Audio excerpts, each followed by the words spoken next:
அத்தியாயம் 9. நிலவன் வான்ரியா உலகத்திற்குள் வந்துவிட்டான். ஆமாம், போர் தெய்வம். அந்த தெய்வம்தான் போர் தெய்வம். அவருக்கு முன்னால் நின்றவர் எல்லா வகையான போர்களையும், எல்லா வகையான ஆயுதங்களையும், எல்லா வகையான போர் நுட்பங்களையும் தேர்ச்சி பெற்று ஒரு தேவதையின் நிலையை அடைந்தவர். இல்லையெனில் அவர் அந்த பட்டத்தைப் பெற்றிருக்க மாட்டார். போர்க்கடவுள் என்ற பட்டம் இருந்திருந்தால் அது கிராவெல்தான். கிராவெலின் உண்மையான அடையாளத்தை தேவகன் போர் தெய்வமாக அறிந்தவுடன் அவரை வித்தியாசமாக பார்க்கத் தொடங்கினார். பூமியில் தங்கள் சகாப்தத்தின் சிறந்த போர்வீரர்களைப் பற்றிய புத்தகங்களை படித்து வளர்ந்த ஒருவராகவும், பின்னர் போர் தொடர்பான நாவல்கள் மற்றும் பிற தளங்களில் ஈர்க்கப்பட்டவராகவும் தேவகன் அத்தகைய நபர்களிடம் ஒரு வகையான மரியாதையை வளர்த்துக் கொண்டார். இவர்கள்தான் உண்மையான மனிதர்கள். தேவகன் தனக்கு கிடைத்த ஆசீர்வாதங்களை நோக்கி தன் கவனத்தை திருப்பினான். அவன் மீண்டும் வாயடைத்துப் போனான். போர் தெய்வத்தின் ஆசீர்வாதங்கள். 1. போர் ஆதிக்கம். செயலில் இலக்கு வைக்கப்பட்ட எதிரியை விட 5 மடங்கு வலிமையான ஆதிக்கம் மற்றும் மேலாதிக்கத்தின் ஒளியை வெளியிடுகிறது. இலக்கு வைக்கப்பட்ட உயிரினம் எவ்வளவு வலிமையானதாகவோ அல்லது பலவீனமாகவோ இருந்தாலும் சரி, ஹோஸ்டின் சுற்றளவில் நிற்கும் அனைவராலும் அழுத்தம் மற்றும் கொலைகார ஒளி உணரப்படும். ஹோஸ்டின் தனிப்பட்ட வலிமை மற்றும் உணர்ச்சிகளின் அதிகரிப்புடன் பாதிக்கப்பட்ட பகுதி அதிகரித்துக் கொண்டே இருக்கும். 2. ஆயுத தேர்ச்சி. செயலற்ற அனைத்து ஆயுதங்கள் மற்றும் ஆயுதமாக பயன்படுத்தக்கூடிய பொருட்களின் மீதும் தேர்ச்சி. உலகில் இருக்கும் அனைத்து ஆயுதங்களின் மீதான தேர்ச்சியும் படைவீரர்களின் வலிமையின் அளவை பொறுத்து அதிகரித்து வருகிறது. தற்போதைய நிலை ஒரு தரவரிசை. முதுநிலை நிலை செயலற்றது. எடுத்துக்காட்டு, வாழ்வீச்சுக்கு புரவலர் ஏற்கனவே ஒரு வாழ்வீச்சு நிபுணரின் மட்டத்தில் இருக்கிறார். தேர்ச்சி நிலைகள்: அமெச்சூர், இடைநிலை, நிபுணர், மாஸ்டர், கிராண்ட் மாஸ்டர், துறவி, தெய்வம். 3. போர் நுட்பங்களில் தேர்ச்சி. செயலற்றது. அனைத்து வகையான நெருக்கமான போர் நுட்பங்கள் குறித்து அறிவையும் அனுபவத்தையும் பயனருக்கு வழங்குகிறது. மேலும் எந்தவொரு இலக்கின் போர் நுட்பங்களையும் பயிற்சி செய்த பிறகு அவற்றை புரிந்துகொண்டு அந்த திறமையை நகலெடுக்க பயனரை அனுமதிக்கிறது. தற்போதைய தரவரிசை: மாஸ்டர், போர் தெய்வத்தால் அறியப்பட்ட அனைத்து போர் நுட்பங்களிலும். பயனர் இந்த நுட்பங்களை பயிற்சி செய்து குறிப்பிட்ட புரிதல் மற்றும் அனுபவத்தை பூர்த்தி செய்யும் போது மட்டுமே தேர்ச்சி அதிகரிக்கும். 4. உயிர்வாழும் உள்ளுணர்வு. செயலற்றது. பயனரை நோக்கிய தீவிர ஆபத்து மற்றும் கொலை நோக்கத்தை உணரும் திறனை வழங்குகிறது. பயனர் வலுவடையும் போது இந்த திறனின் வரம்பு அதிகரித்துக் கொண்டே இருக்கும். குறிப்பு: திறன் மேம்படுத்தக்கூடியது பிற ஒத்த திறன்களுடன் இணைக்கப்படலாம். 5. தீவிர கடவுள் முறை. செயலில் குறுகிய காலத்திற்கு 5 மடங்கு உடல் வலிமை மற்றும் சகிப்புத்தன்மையை அடைய பயனரை அனுமதிக்கிறது. குறிப்பு: சக்தியின் திறன்கள் அல்லது மானா திறனுக்கு பொருந்தாது. செயல்படுத்தும் காலம் முடிந்த அடுத்த 24 மணி நேரங்களுக்கு ஹோஸ்ட் பலவீனமான நிலையில் பயனரின் பலத்தில் 30% மட்டுமே கொண்டிருக்கும். 6. போர் தெய்வ உடல். செயலற்ற. பயனர் நீண்ட மற்றும் சோர்வான போர்களை கடந்து தனது திறன்களின் வரம்பை உடைக்கும் ஒவ்வொரு முறையும் முந்தைய கட்டத்தை விட 2 மடங்கு வலிமையான உடலை வழங்குகிறது. தனக்கு கிடைத்த ஆசீர்வாதங்களையெல்லாம் கடந்து வந்த பிறகு தேவகன் எப்படி பேசுவது என்பதை மறந்துவிட்டார். ஏனென்றால் கிராவல் அவருக்கு கொடுத்தது ஆயுதங்களின் தேர்ச்சியோ அல்லது போரில் எதிரிகளை ஆதிக்கம் செலுத்தும் திறன்களோ மட்டுமல்ல, அவருக்கு கொடுத்தது அவர்கள் ஒரு அறியப்படாத உலகத்திற்குள் தள்ளப்பட்டால் யாரும் பெறக்கூடிய மிகப்பெரிய தொடக்கமாகும். தேவகன் பூமியில் பலவீனமான உடலுடன் பிறந்தார். எதிலும் அவருக்கு உடல் பயிற்சி இல்லை. சாதாரண விளையாட்டுகள் அல்லது தற்காப்பு நுட்பங்கள் கூட இல்லை. அவர் ஒரு வீடியோ கேமில் அல்லது அவரது கற்பனை கனவுகளில் மட்டுமே வாளை பிடிக்க முடியும். ஒரு முட்டாள் போல் தோன்றாமல் அல்லது தன்னைத்தானே காயப்படுத்திக் கொள்ளாமல் வாளை சரியாக பிடிக்க அவருக்கு தெரியாது. இருளின் கடவுள் அவர் தேர்ந்தெடுத்து 3 தெய்வீக திறன்கள் மூலம் அவருக்கு கொடுத்ததைப் போலல்லாமல், இந்த ஆசீர்வாதங்கள் அவரை வலிமையாக்கவோ அல்லது உயிர் வாழவோ உதவாது. மாறாக அவை திறன்களை பெறுவதை விட அல்லது அவருக்கு சேவை செய்யும் தனது சொந்த இராணுவத்தை உருவாக்குவதை விட மிகவும் பயனுள்ளதாக இருக்கும். இந்த ஆசீர்வாதங்களுடன் பல்வேறு வகையான ஆயுதங்களை கற்றுக்கொள்வதற்கும் பயிற்சி செய்வதற்கும் அவற்றை எவ்வாறு சிறப்பாக பயன்படுத்துவது என்பதற்கும் செலவழிக்கும் பல வருட நேரத்தை அவர் மிச்சப்படுத்துவார்.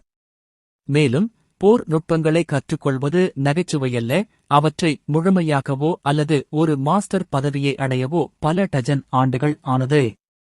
ஆனால் தேவகன் ஏற்கனவே இவற்றை பற்றிய உள்ளமைக்கப்பட்ட அறிவையும் புரிதலையும் பெற்றிருப்பார் என்பது மட்டுமல்லாமல் அவர் வாண்ட்ரியாவில் நுழைந்தபோதே திறமையானவராகவும் இருப்பார். அவர் ஏற்கனவே மாஸ்டர் பதவியில் இருந்தார். இது உண்மையான போர் அனுபவம் இல்லாத வாழ்க்கையில் யாரையும் கொல்லாத அவரை போன்ற ஒருவருக்கு நம்ப முடியாததாக இருந்தது. தன்னை பின்னால் இருந்து யாராவது குறிவைக்கிறார்களா அல்லது நிழலில் இருந்து பின்தொடர்கிறார்களா என்பதை உணர உயிர்வாழும் உள்ளுணர்வு அவருக்கு உதவும். அந்த வகையில் அவர் திடீர் தாக்குதலையோ அல்லது பதுங்கியிருந்து தாக்குதலையோ எதிர்கொள்ள தயாராக இருக்க முடியும். மேலும் அவரது தலையில் திடீரென எய்யப்படும் அம்பை தவிர்க்கவும் முடியும். இது அவரது கருத்தில் மிகவும் பயனுள்ளதாக இருந்தது. உயிர்வாழும் உள்ளுணர்வு என்பது வேட்டையாடுவதில் பல தசாப்த கால அனுபவம் உள்ளவர்களாலோ அல்லது தங்கள் வாழ்க்கையில் ஆயிரக்கணக்கான போர்களில் ஈடுபட்டவர்களாலோ மட்டுமே உருவாக்கப்பட்ட ஒன்று.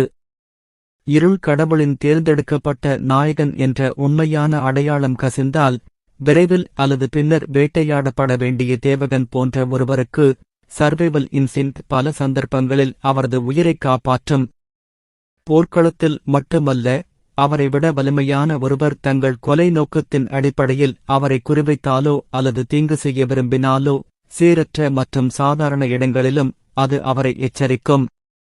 யாருடன் சண்டையிடக்கூடாது என்பது அவருக்குத் தெரியும்.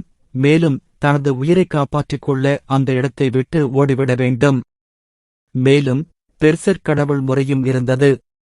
விளக்கத்தில் குறிப்பிடப்பட்டுள்ளபடி அவர் ஒரு குறுகிய காலத்திற்கு 5 மடங்கு வலிமையானவராக இருப்பார். மேலும் அவர் உண்மையிலேயே சிக்கலில் இருக்கும்போது அது அவரது உயிரைக் காப்பாற்றக்கூடும். எப்படியோ அவரது பரிமாண சட்டத்திறன் வேலை செய்யவில்லை, அல்லது சுற்றியுள்ள பகுதி இடஞ்சார்ந்த சட்டத்தால் மூடப்பட்டது, அல்லது சில வகையான தடை அல்லது உருவாக்கம் போன்ற காரணங்களால் வெற்றிடத்திற்குள் தப்பிக்க முடியவில்லை என்று வைத்துக் கொள்வோம். தேவகன் விதியின் தயவில் விடப்படுவார். ஆனால் பெர்செர்க் மோட் மூலம் அவர் தனது வலிமையில் மிகப்பெரிய அதிகரிப்பை பெறுவார். அது அவரை தப்பிக்கவோ அல்லது அவரை விட வலிமையானவராக இருக்கக்கூடிய அவரது எதிரியை நேருக்கு நேர் எதிர்கொள்ளவோ போதுமான அளவு உதவியாக இருக்கும். போர் தெய்வ உடலை பற்றி பேசவே வேண்டாம். இந்த விஷயம் மற்ற கடவுள்களின் மற்ற ஹீரோக்களுடன் ஒப்பிடும்போது அவரை ஒரு முழுமையான டிரெக்ஸாக மாற்றும். ஏனென்றால் அவர் விரும்பினாலும் விரும்பாவிட்டாலும் தேவகன் பேரரசின் சக்திகள் போன்ற அதிகாரத்தில் உள்ள ஒருவருடன் அல்லது அந்த சாம்ராஜ்யத்தில் செயல்படும் தேவாலயத்தைச் சேர்ந்த மக்களுடன் கூட போராட வேண்டிய சூழ்நிலைகளில் தள்ளப்படுவார்.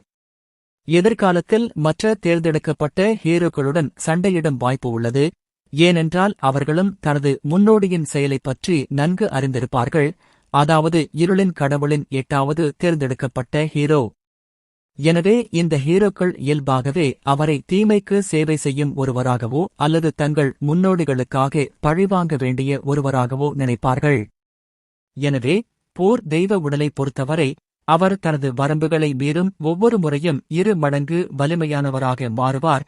இது இயற்கையாகவே அவர் நிறைய போர்களில் போராடவும் தனது திறன்களுக்கு அப்பால் செல்லவும் தேவைப்படும். மேலும் இது மிகவும் அரிதான சந்தர்ப்பங்களில் இருக்கும், பெரும்பாலும் வாழ்க்கை மற்றும் இறப்புக்கான போரில். ஆனால் இது உடல் வலிமையை பொறுத்தவரை மற்ற ஹீரோக்களை விட அவருக்கு ஒரு மேலாதிக்கத்தை கொடுக்கக்கூடும். எனவே இது எதிர்காலத்தில் மிகவும் உதவியாக இருக்கும். தேவகன் இறுதியாக தனது மயக்க நிலையிலிருந்து மீண்டு கிராவலை மீண்டும் பார்த்தார். அவர் தனது கேலி அல்லது ஏமாற்றமான முகபாவனையை மறைக்காமல், நான் என் வார்த்தைகளை திரும்பப் பெறுகிறேன். அப்படிச் சொன்ன பிறகு அவர் மிகுந்த நேர்மையான வெளிப்பாட்டுடன் கிராவலை நோக்கி வணங்கினார். கிராவல் மீண்டும் ஒரு குழப்பமான முகபாவனையுடன் அவரது தலைக்கவசத்திற்குள் இருந்தார்.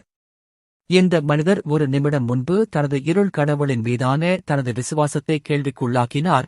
இப்போது தனது அறிக்கையை திரும்பப் பெற்று தனது உடலின் பாதியை அவருக்கு முன்னால் வணங்கினார். அந்த நேரத்தில் 5 மாடி கட்டிடத்தின் அளவைக் கொண்ட கிராவல் தேவகன் மரியாதை காட்டும் விதத்தை காண முடிந்தது. இருளின் கடவுள்தான் உணர்ந்த பொறாமையைக் காட்டாமல் லேசாக முனகினான். ஏனென்றால் தேவகன் இதுவரை அவனுக்கு அப்படிச் செய்யவில்லை. அதற்கு பதிலாக அவன் தேய் முட்டாள் முட்டாள் என்று சொன்னான். அவன் எண்ண மறந்த பல விஷயங்கள். இதனால் கிராவல் மீண்டும் தேவகன் மீது மகிழ்ச்சியடைந்தார். அவர், எழுந்திரு. இதுபோன்ற சம்பிரதாயங்கள் தேவையில்லை. எப்படியிருந்தாலும் உங்களுக்கு என் ஆசீர்வாதம் பிடித்திருக்கிறதா என்று கூறினார். கிராவல் தனது தொனியில் இருந்து பெருமையை மறைக்காமல் கேட்டார். தேவகன் பதிலுக்கு ஒரு நாய்க்குட்டியைப் போல தலையசைத்தான். சரி, இதோ வேறு விஷயம். இது ஒரு ஆசீர்வாதம் அல்ல, ஆனால் வாண்ட்ரியாவுக்குள் நுழையும்போது எனது சில அறிவு உங்களுக்கு மிகவும் பயனுள்ளதாக இருக்கும் என்று கிராவல் கூறினார். விரைவில் தேவகனின் ஆன்மா வடிவத்தில் ஒரு தெய்வீக வடிவம் தோன்றியது. மேலும் பல்வேறு மற்றும் பிரகாசமான வண்ணங்களால் ஆன ஒளி அவரது தலையை நோக்கி இறங்கியது. தேவகன் தனக்கு கிடைத்த பரிசை செயலாக்கத் தொடங்கினார். அவர் கண்களைத் திறந்ததும் அவர் முகத்தில் மீண்டும் ஒரு மகிழ்ச்சியான வெளிப்பாடு இருந்தது. அவருக்கு கிடைத்தது எந்த திறமையோ அல்லது திறமையோ அல்ல. முதல் முறையாக அவர் எங்கு சென்றாலும் அவருக்கு தேவைப்படும் ஒரு வகையான தகவல் மற்றும் அறிவைப் பெற்றார். வாண்ட்ரியா உலகில் உள்ள அனைத்து மொழிகளின் அறிவும். தேவகன் ஆரம்பத்திலிருந்து இதைப் பற்றி கவலைப்பட்டார், ஆனால் அவர் அதைப் பற்றி எதுவும் பேசவில்லை. அவர் வேறொரு உலகத்திற்குச் சென்று கொண்டிருந்தார். அங்கு வெவ்வேறு கலாச்சாரங்கள், இனங்கள், வெவ்வேறு பகுதிகள் மற்றும் அவருக்கு இன்னும் தெரியாத விஷயங்கள் இருந்தன. எனவே இயற்கையாகவே இந்த உலகம் ஏதோ ஒரு காரணத்திற்காக எல்லோரும் ஆங்கிலத்தில் பேசும் இடமாக இருக்கப் போவதில்லை. இருளின் கடவுள் மற்றும் கிராவல் தன்னுடன் ஆங்கிலத்தில் பேசவில்லை என்பது அவருக்கு உறுதியாக தெரிந்தது. ஏனெனில் அவர்களின் சைகைகளும் உடல் மொழியும் அவர்களின் வார்த்தைகள் மற்றும் தொனிக்கு ஏற்ப மிகவும் வித்தியாசமாக செயல்பட்டன. அவர்கள் ஏதோ ஒரு வகையான மந்திரத்தை பயன்படுத்தினார்கள் அல்லது டெலிபதி இணைப்பை பயன்படுத்தி அவருடன் உரையாடினார்கள். பல மங்கா மற்றும் நாவல் எழுத்தாளர்கள் தங்கள் படைப்புகளில் இந்த பகுதியை எப்போதும் தவிர்த்து விடுவார்கள். அவர்களின் கதைகளில் பல்லாயிரக்கணக்கான ஆண்டுகளுக்கு முன்பு இருந்த மிகப் பழமையான நாகரிகங்களும் கூட ஆங்கிலத்தில் பேசின. இது வேறு உலகம் அல்ல. வகாண்டன் மக்கள் கூட தங்கள் சொந்த தாய்மொழியைக் கொண்டிருந்தாலும் ஆங்கிலத்தில் பேசும் ஹாலிவுட் படம் போல. கிராவல் அவருக்கு பரிசளித்தது வாண்ட்ரியாவிற்குள் உள்ள மக்களுடன் உரையாடுவது மட்டுமல்லாமல் அந்தப் பகுதிகளில் வசிக்கும் அனைத்து குடியிருப்பாளர்கள் மற்றும் இனங்களுடன் தொடர்பு கொள்ளவும் புரிந்து கொள்ளவும் முடியும் என்பதால் பல சிக்கல்களை தவிர்த்து வந்தது. இதில் வாய்மொழியாகவோ அல்லது எழுத்து மூலமாகவோ பல்வேறு வகையான மொழிகளை புரிந்து கொள்வதும் அடங்கும். எனவே அவர் தெரியாத இடத்திற்குச் சென்றாலும் உலகில் தொலைந்து போக மாட்டார். தனது மறுபிறவிக்குப் பிறகு இதுவரை நடந்த அனைத்தையும் கணக்கிட்ட பிறகு தேவகன் தன்னை மிகவும் அதிர்ஷ்டசாலி என்று கண்டறிந்தார். மீண்டும் இறக்க மறுத்தாலும் மீண்டும் இறக்க விரும்பினாலும் அவனுக்கு இன்னொரு வாய்ப்பு கிடைக்கப் போகிறது. எந்த முன் அறிவும் இல்லாமல் அவன் தற்செயலாக வேறொரு உலகத்திற்குள் தள்ளப்படவில்லை அல்லது வேறொருவரின் உடலுக்குள் திடீரென்று எழுந்திருக்கவில்லை. வாண்ட்ரியாவுக்குள் எந்த வழியில் நுழையப் போகிறான் என்பதை தேர்வு செய்யும் வாய்ப்பும் அவனுக்கு வழங்கப்பட்டது. மேலும் அவன் படித்த கதைகளில் நூற்றுக்கணக்கான மறுபிறவி எடுத்தவர்களைப் போலல்லாமல் அவன் உண்மையில் தனது இலக்கையும் தனது அணுகுமுறையையும் எவ்வாறு மேற்கொள்வான் என்பதையும் தெளிவாகக் கொண்டிருந்தான். அவனுக்கு சில ஓபி அமைப்பு அல்லது அசுரனின் விருப்பத்தை மீறும் சொர்க்கத்தின் சோல் ரென்னன் போன்ற ஒருவன் தன் பயணத்தில் தன்னுடன் வருவதற்கு வழங்கப்படவில்லை என்றாலும் அவன் இன்னும் தன் தெய்வீக திறன்களை தேர்ந்தெடுக்கும் விருப்பத்தைக் கொண்டிருந்தான். மேலும் அவன் உயிர் வாழ்வதை எவ்வாறு உறுதி செய்வான் என்பதை திட்டமிட நேரம் இருந்தது. வாண்ட்ரியா மற்றும் அங்கு விஷயங்கள் எவ்வாறு செயல்படுகின்றன என்பது பற்றிய போதுமான மேலோட்டமான தகவல்களை அவன் பெற்றான். அவன் உயிருடன் இருக்க விரும்பினால் என்ன செய்யக்கூடாது? கிராவலின் ஆசீர்வாதங்கள் அவருக்கு மிகப்பெரிய தொடக்கத்தையும் வாண்ட்ரியா உலகிற்குள் வரவழைக்கப்பட்டவர்களுக்கும் அல்லது ஏற்கனவே வரவழைக்கப்பட்டவர்களுக்கும் எதிராக ஒரு மேலாதிக்கத்தையும் அளித்தன. எனவே சூழ்நிலை ஏற்பட்டால் அவர் அவர்களுக்கு எதிராகவும் போராட முடியும். இதுவரை நடந்த அனைத்தையும் மதிப்பாய்வு செய்த பிறகு தேவகன் திருப்தியடைந்தார், உண்மையிலேயே மகிழ்ச்சியாக இருந்தார். விதி அல்லது சதியோ என்று எதுவாக இருந்தாலும் அது வாழத் தகுதியற்றதாக தோன்றிய தனது முன்னாள் வாழ்க்கைக்கு பரிகாரம் செய்ய முயற்சிப்பது போல் உணர்ந்தேன். இந்த முறை தனது புதிய வாழ்க்கையை எந்த வழியில் வாழ்வது என்பது அவருக்கு தேர்ந்தெடுக்கப்பட்டது. தேவகன் தனது சொந்த விதியின் மீது சுதந்திரம் மற்றும் கட்டுப்பாட்டைத் தவிர வேறு எதையும் விரும்பவில்லை.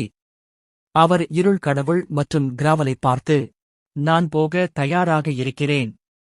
இருளின் கடவுள் மற்றும் கிராவல் இருவரும் அவனை பார்த்து தலையசைத்தனர்.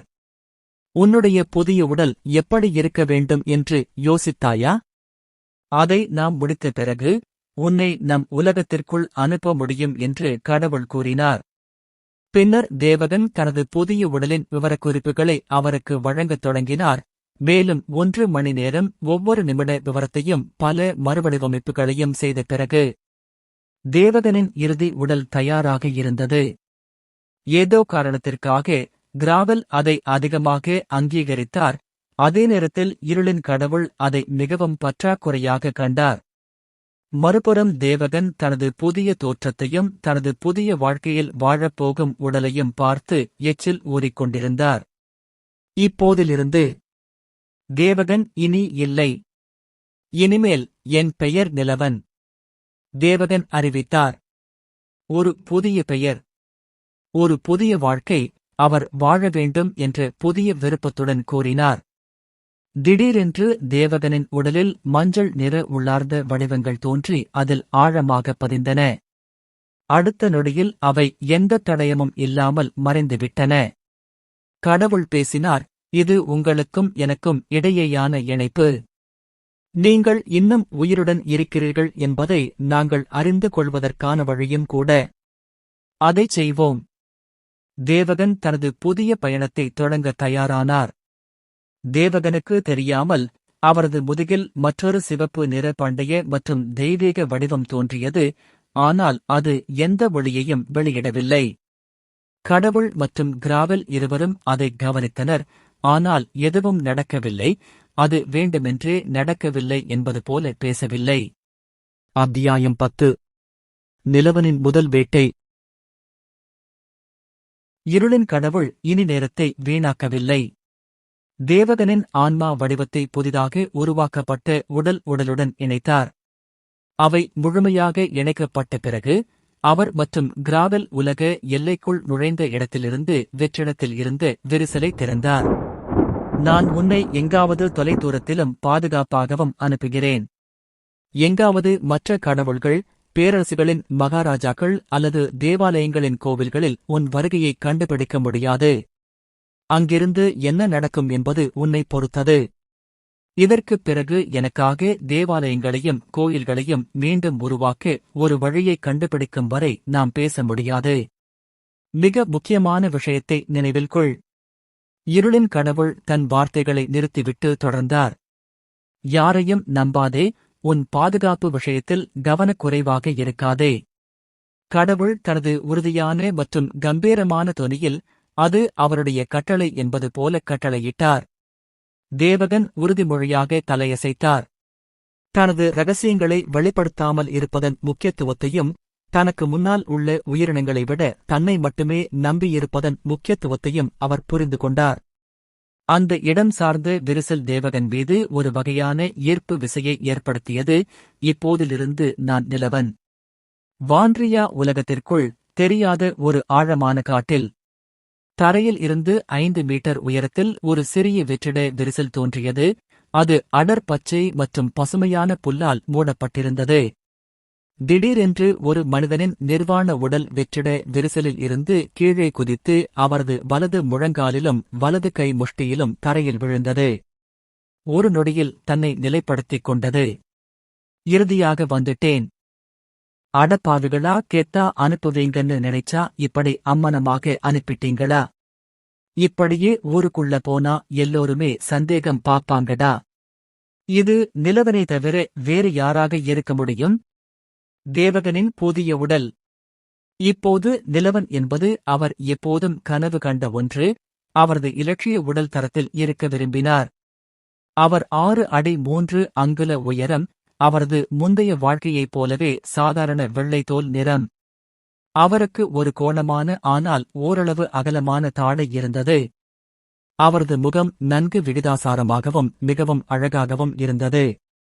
அவருக்கு வீங்கிய தசைகள் மற்றும் சிக்ஸ் பேக் வயிற்றுப் பகுதி இருந்தது. அவரது முந்தைய வாழ்க்கையைப் போலல்லாமல் இந்த முறை அவரது தலைமுடி நிறம் முற்றிலும் கருப்பு மற்றும் பழுப்பு நிறமாக இல்லை. அவை மென்மையாகவும் அலை அலையாகவும் இருந்தன. அவரது பார்வையில் அவரது தலைமுடி வலது பக்கத்திலிருந்து செய்யப்பட்டது. அவை நீளமாக இருந்தன, ஆனால் அவரது தோள்பட்டை நீளம் வரை இல்லை. அவரது கண்கள் கருப்பு நிறமாக இருந்தன. அவரது முந்தைய வாழ்க்கையைப் போலல்லாமல் அவை நீல நிறமாக இருந்தன. நீல நிற கண்கள் எப்போதும் குறிப்பிட்ட நாடுகள் அல்லது பிராந்தியங்களில் மிகவும் குறிப்பிடத்தக்க பகுதியாக இருந்ததால் அது தனித்து நிற்கவோ அல்லது ஒரு குறிப்பிட்ட பகுதியைச் சேர்ந்தவராக கருதப்படவோ கூடாது. மறுபுறம் கருப்பு முடி மற்றும் கண் நிறம் மிகவும் உலகளாவியதாக இருந்தது. தானோஸ் இரட்சிப்புக்கு செலுத்த வேண்டிய ஒரு சிறிய விலை. அவரது உடல் அமைப்பு மிகவும் சீரானது. அவரது மேல் பகுதி அகன்ற தோள்கள் மற்றும் பெரிய கைகளைக் கொண்டிருந்தது. அவரது மார்பு அவரது உடல் அமைப்புடன் சரியாக இணையும் அளவுக்கு பெரியதாக இருந்தது. அவரது முன்கைகளும் நன்கு விகிதாசாரமாக இருந்தன. அதே நேரத்தில் கால்கள் ஒரு விளையாட்டு வீரரின் உடல் அமைப்புக்கு ஒத்திருந்தன. அவரது தோற்றத்திலிருந்து அவர் சுமார் 25 முதல் 26 வயதுடையவராக தெரிந்தார். உடற்கட்டமைப்பு பின்னணி கொண்டவராகவோ அல்லது ஜிம்னாஸ்டிக் பயிற்சி பெற்றவராகவோ இருக்கலாம். அவர் எங்கு சென்றாலும் அவரது முக அமைப்பு மிகவும் குறிப்பிடத்தக்க ஒன்றாக இருக்கும். அவர் தனது கடந்த கால வாழ்க்கையில் சந்தித்து மிக அழகான கற்பனை கதாபாத்திரங்களில் ஒன்றான புருஸ் வெயின், பேட்மேன் மற்றும் டிக் கிரேசன், நைட்விங் ஆகிய இருவரின் கலவையை அடிப்படையாகக் கொண்டு இதை தேர்ந்தெடுத்தார். மிகவும் ஆண்மை இல்லாதவர், ஆனால் மிகவும் அழகாகவும் இல்லை. அந்த வழியில் அவர் குழப்பமடையாத ஒருவராக தோன்றலாம், மேலும் மிகவும் முரட்டுத்தனமாகவோ அல்லது தீவிரமாகவோ இருக்கக்கூடாது. எனவே இளையவர்களும் வயதானவர்களும் அவரை அணுகலாம். பல காரணங்களுக்காக அவர் இந்த வயதையும் உடல் வளர்ச்சியையும் தேர்ந்தெடுத்தார். முக்கியமாக 15 வயது குழந்தையின் உடலில் ஏம்சி மறுபிறவி எடுக்கும் கதைகள் அவருக்கு பிடிக்கவில்லை அல்லது வெறுக்கப்பட்டிருக்கலாம். அந்த குழந்தை பெரியவர்களையும் வாழ்நாள் முழுவதும் பயிற்சி பெற்றவர்களையும் எதிர்த்து நிற்கும் வல்லமை படைத்த பிளாட் ஆர்மரை உருவாக்க முடியும். கடவுளின் அருளால் அவருக்கு முந்தைய வாழ்க்கையில் 30 வயது. இயற்கையாகவே அவர் மீண்டும் ஒரு குழந்தையாக இருக்க விரும்ப மாட்டார். மேலும் 30 அல்லது அதற்கு மேற்பட்ட வயது அவரை ஒரு நடுத்தர வயது நபராக காட்டும். இது சில இடங்களுக்குள் நுழைவதையோ அல்லது இளைஞர்களின் வட்டத்தில் கலப்பதையோ தடுக்கும். எனவே அவரது கருத்தில் 25 வயதுதான் தோற்றத்திற்கு ஏற்ற வயது. நிலவன் வாழ்க்கையாலும் மகிழ்ச்சியாலும் நிறைந்திருந்தார். இறுதியாக மீண்டும் ஒரு உடல் இருப்பது போன்ற உணர்வை அவரால் உணர முடிந்தது. காற்றில் குளிர்ச்சியையும் தன்னை கடந்து செல்லும் தென்றலையும் அவரால் உணர முடிந்தது. காற்றில் பூமிக்குரிய வாசனையை அவர் முகர்ந்தார். இது அதிகாலை நேரம் என்பதால் சூரிய உதயம் அவரைச் சுற்றியுள்ள பகுதியை பிரகாசமாக்கியது. அவர் ஒரு ஆழ்ந்த மூச்சை எடுத்து இறுதியாக உயிருடன் இருப்பதாக உணர்ந்தார். பூமியில் அவர் இறந்து எவ்வளவு காலம் ஆகிறது என்பது அவருக்கு தெரியாது. ஒருவேளை பல வருடங்கள் அல்லது தசாப்தங்கள் அல்லது ஆயிரக்கணக்கான ஆண்டுகள் கூட. ஆனால் இப்போது அதைப் பற்றி அவர் கவலைப்படவில்லை. இனிமேல் அவர் வாழும் உலகம் இதுதான். வாழ்க்கையில் இது அவருக்கு 2வது வாய்ப்பு. மீண்டும் நினைவு வந்தவனாய், என் உடலில் ஒரு துணி கூட இல்லை. நிலவன் கூச்சலிட்டு திடீரென்று வானத்தை பார்த்து கத்தினார். நீ ஒரு கடவுளின் மலிவான பையன். உன்னால் எனக்கு சில துணிகளை கூட கொடுக்க முடியவில்லையா? இருளின் கடவுள் என் கழுதை. அவர்கள் உன்னை பிச்சைக்காரர்களின் கடவுள் என்று அழைக்க வேண்டும். நிலவன் ஆவேசமாக கூறினார். இருளின் கடவுள் மிகவும் பரிதாபகரமானவர். ஆனால் அவர் அதை விரைவில் ஏற்றுக்கொண்டார். இப்போது அது மிக முக்கியமான விஷயம் அல்ல. சரி, ஒரு மறுபிறவி நாவல் மங்காக்களின் சராசரி கதை அமைப்பை அடிப்படையாகக் கொண்டது. விரைவில் காட்டில் அரக்கர்களால் துரத்தப்படும் ஒரு தனிமையான பயணியையோ அல்லது கொள்ளையர்களால் தாக்கப்படும் ஒரு இளவரசியையோ அல்லது அவளை பின்தொடர்ந்து மக்கள் துரத்தும் ஒரு இளவரசியையோ கண்டுபிடிப்பேன். அது யாராக இருக்கும்? நிலவன் தனக்குள் பேசிக்கொண்டு சுற்றி பார்க்க ஆரம்பித்தான். ஆனால் அடுத்த நொடியில் அவன் பின்னால் இருந்து மிகவும் கொடூரமான மற்றும் மரண பயம் நிறைந்த உருமல் சத்தம் கேட்டான். உயிர்வாழும் உள்ளுணர்வு அவனை தாக்கியது. அவன் உடல் முழுவதும் வாந்தி எடுப்பது போல் தோன்றியது. அந்த உருமல் ஏதோ ஒரு காட்டு மிருகத்தின் உருமல் போல உணர்ந்தான். அப்போது ஒரு வேட்டையாடும் விலங்கு. நிலவன் தலையை திருப்பி தனக்கு பின்னால் 5 மீட்டர் தொலைவில் என்ன நிற்பது என்பதைக் கண்டான். 3 ராட்சத ஓநாய்கள், சுமார் 7 அடி உயரம். அவற்றின் கண்கள் முற்றிலும் சிவப்பாகவும் அவற்றின் தங்கள் இரையை மட்டுமே பார்த்துக் கொண்டிருப்பது போலவும் இருந்தன. அவற்றில் 2 ஓநாய்கள் கருப்பு மற்றும் வெள்ளை ரோமங்களின் கலவையை இருந்தன. அதே நேரத்தில் முன்னால் நின்றது முற்றிலும் சிவப்பு ரோமங்களைக் கொண்டிருந்தது. அது கூட்டத்தின் தலைவன் போல் இருந்தது. இந்த 3 ஓநாய்களும் நிலவனை உற்று பார்த்து அவர்களின் காலை உணவு எவ்வளவு வலிமையானது என்பதை அறிய முயன்றனர். அவர்களுக்கு ஆச்சரியமாக நிலவனின் நெற்றியில் இருந்து வியர்வை துளிகள் ஏற்கனவே விழுந்து கொண்டிருந்தன. அவனால் ஒரு வார்த்தை மட்டுமே சொல்ல முடிந்தது. கதை முடிஞ்சது. ஒரு பரந்த மற்றும் கரும் பச்சை நிற காட்டின் நடுவே ஒரு நிர்வாண மனிதன் ஒரு கண்காட்சியாளரைப் போல பார்வையாளர்களை பொருட்படுத்தாமல் ஓடினான். ஆரம்பமே அலப்பறையில இருக்கு. ஆனால் அவனுக்கு உடைகளை தேடவோ அல்லது தன்னை மூடுவதற்கு ஏதாவது ஒன்றை தேடவோ நேரமில்லை. அந்த மனிதனுக்கு பின்னால் 3 கோல்டன் ரெட்ரீவர் நாய்கள் ஓடின. 3 ஓநாய்கள். 3 ராட்சத ஓநாய்கள் கண்களில் முழு கொலை நோக்கத்துடனும் வயிற்றில் பசியுடனும் பின்னால் ஓடிய போது நிலவன் தனது உயிரை காப்பாற்றிக் கொள்ள ஓடிக்கொண்டிருந்தான். இது தேவகன் இப்போது நிலவன் கற்பனை செய்த வரவேற்பு அல்ல. ஃபுக். ஒரு கதையின் கதாநாயகன் ஒரு புதிய உலகில் அறிமுகப்படுத்தப்படுவது அப்படியல்ல. அந்த மோசமான பையன் என்னை ஓநாய்களின் கூட்டத்திற்கு முன்னால் அனுப்பினான். வாண்ட்ரியாவிற்குள் தன்னை அனுப்புவதற்கு மிகவும் மோசமான நேரத்தை கொண்டிருந்ததற்காக நிலவன் இருளின் கடவுளை சபித்தான். ஆனால் எந்த பயனும் இல்லை. அவனால் செய்ய முடிந்ததெல்லாம் தன் உயிரை காப்பாற்றிக் கொள்ள ஓடிப்போவதுதான். நாவல்கள் மங்காக்களில் வருவது போல அரக்கர்களை கொல்வது எளிதான வேலை என்று நிலவன் நினைத்தான். ஆனால் இந்த அரக்கர்களை தோற்கடிப்பது அவ்வளவு எளிதல்ல. அவனுக்கு பின்னால் இருந்த 3 ஓநாய்களும் அனுபவமிக்க மிருகங்கள். அவன் எந்த திசையில் ஓட முயற்சித்தாலும் அவற்றில் ஒன்று வெளியேறும் வழியை மூடும், மற்றொன்று நிலவன் செல்லக்கூடிய மற்றொரு சாத்தியமான பாதையை மூடும். இந்த 3வரின் தலைவன் இன்னும் கடுமையானவன். ரெட் ஓநாய் நிலவனை தாக்கும் ஒவ்வொரு முறையும் கொல்ல முயற்சிப்பதை நிறுத்தவில்லை. ஒவ்வொரு அசைவும் அதன் இரையை ஒரே அடியில் முடிக்கும் வகையில் செய்யப்பட்டது. அவர்களின் சிறந்த குழுப்பணியால் நிலவன் உண்மையிலேயே பயந்துவிட்டான். இப்போது ஓநாய்களின் கூட்டம் எவ்வளவு ஆபத்தானது என்பதை அவன் இறுதியில் புரிந்து கொண்டான்.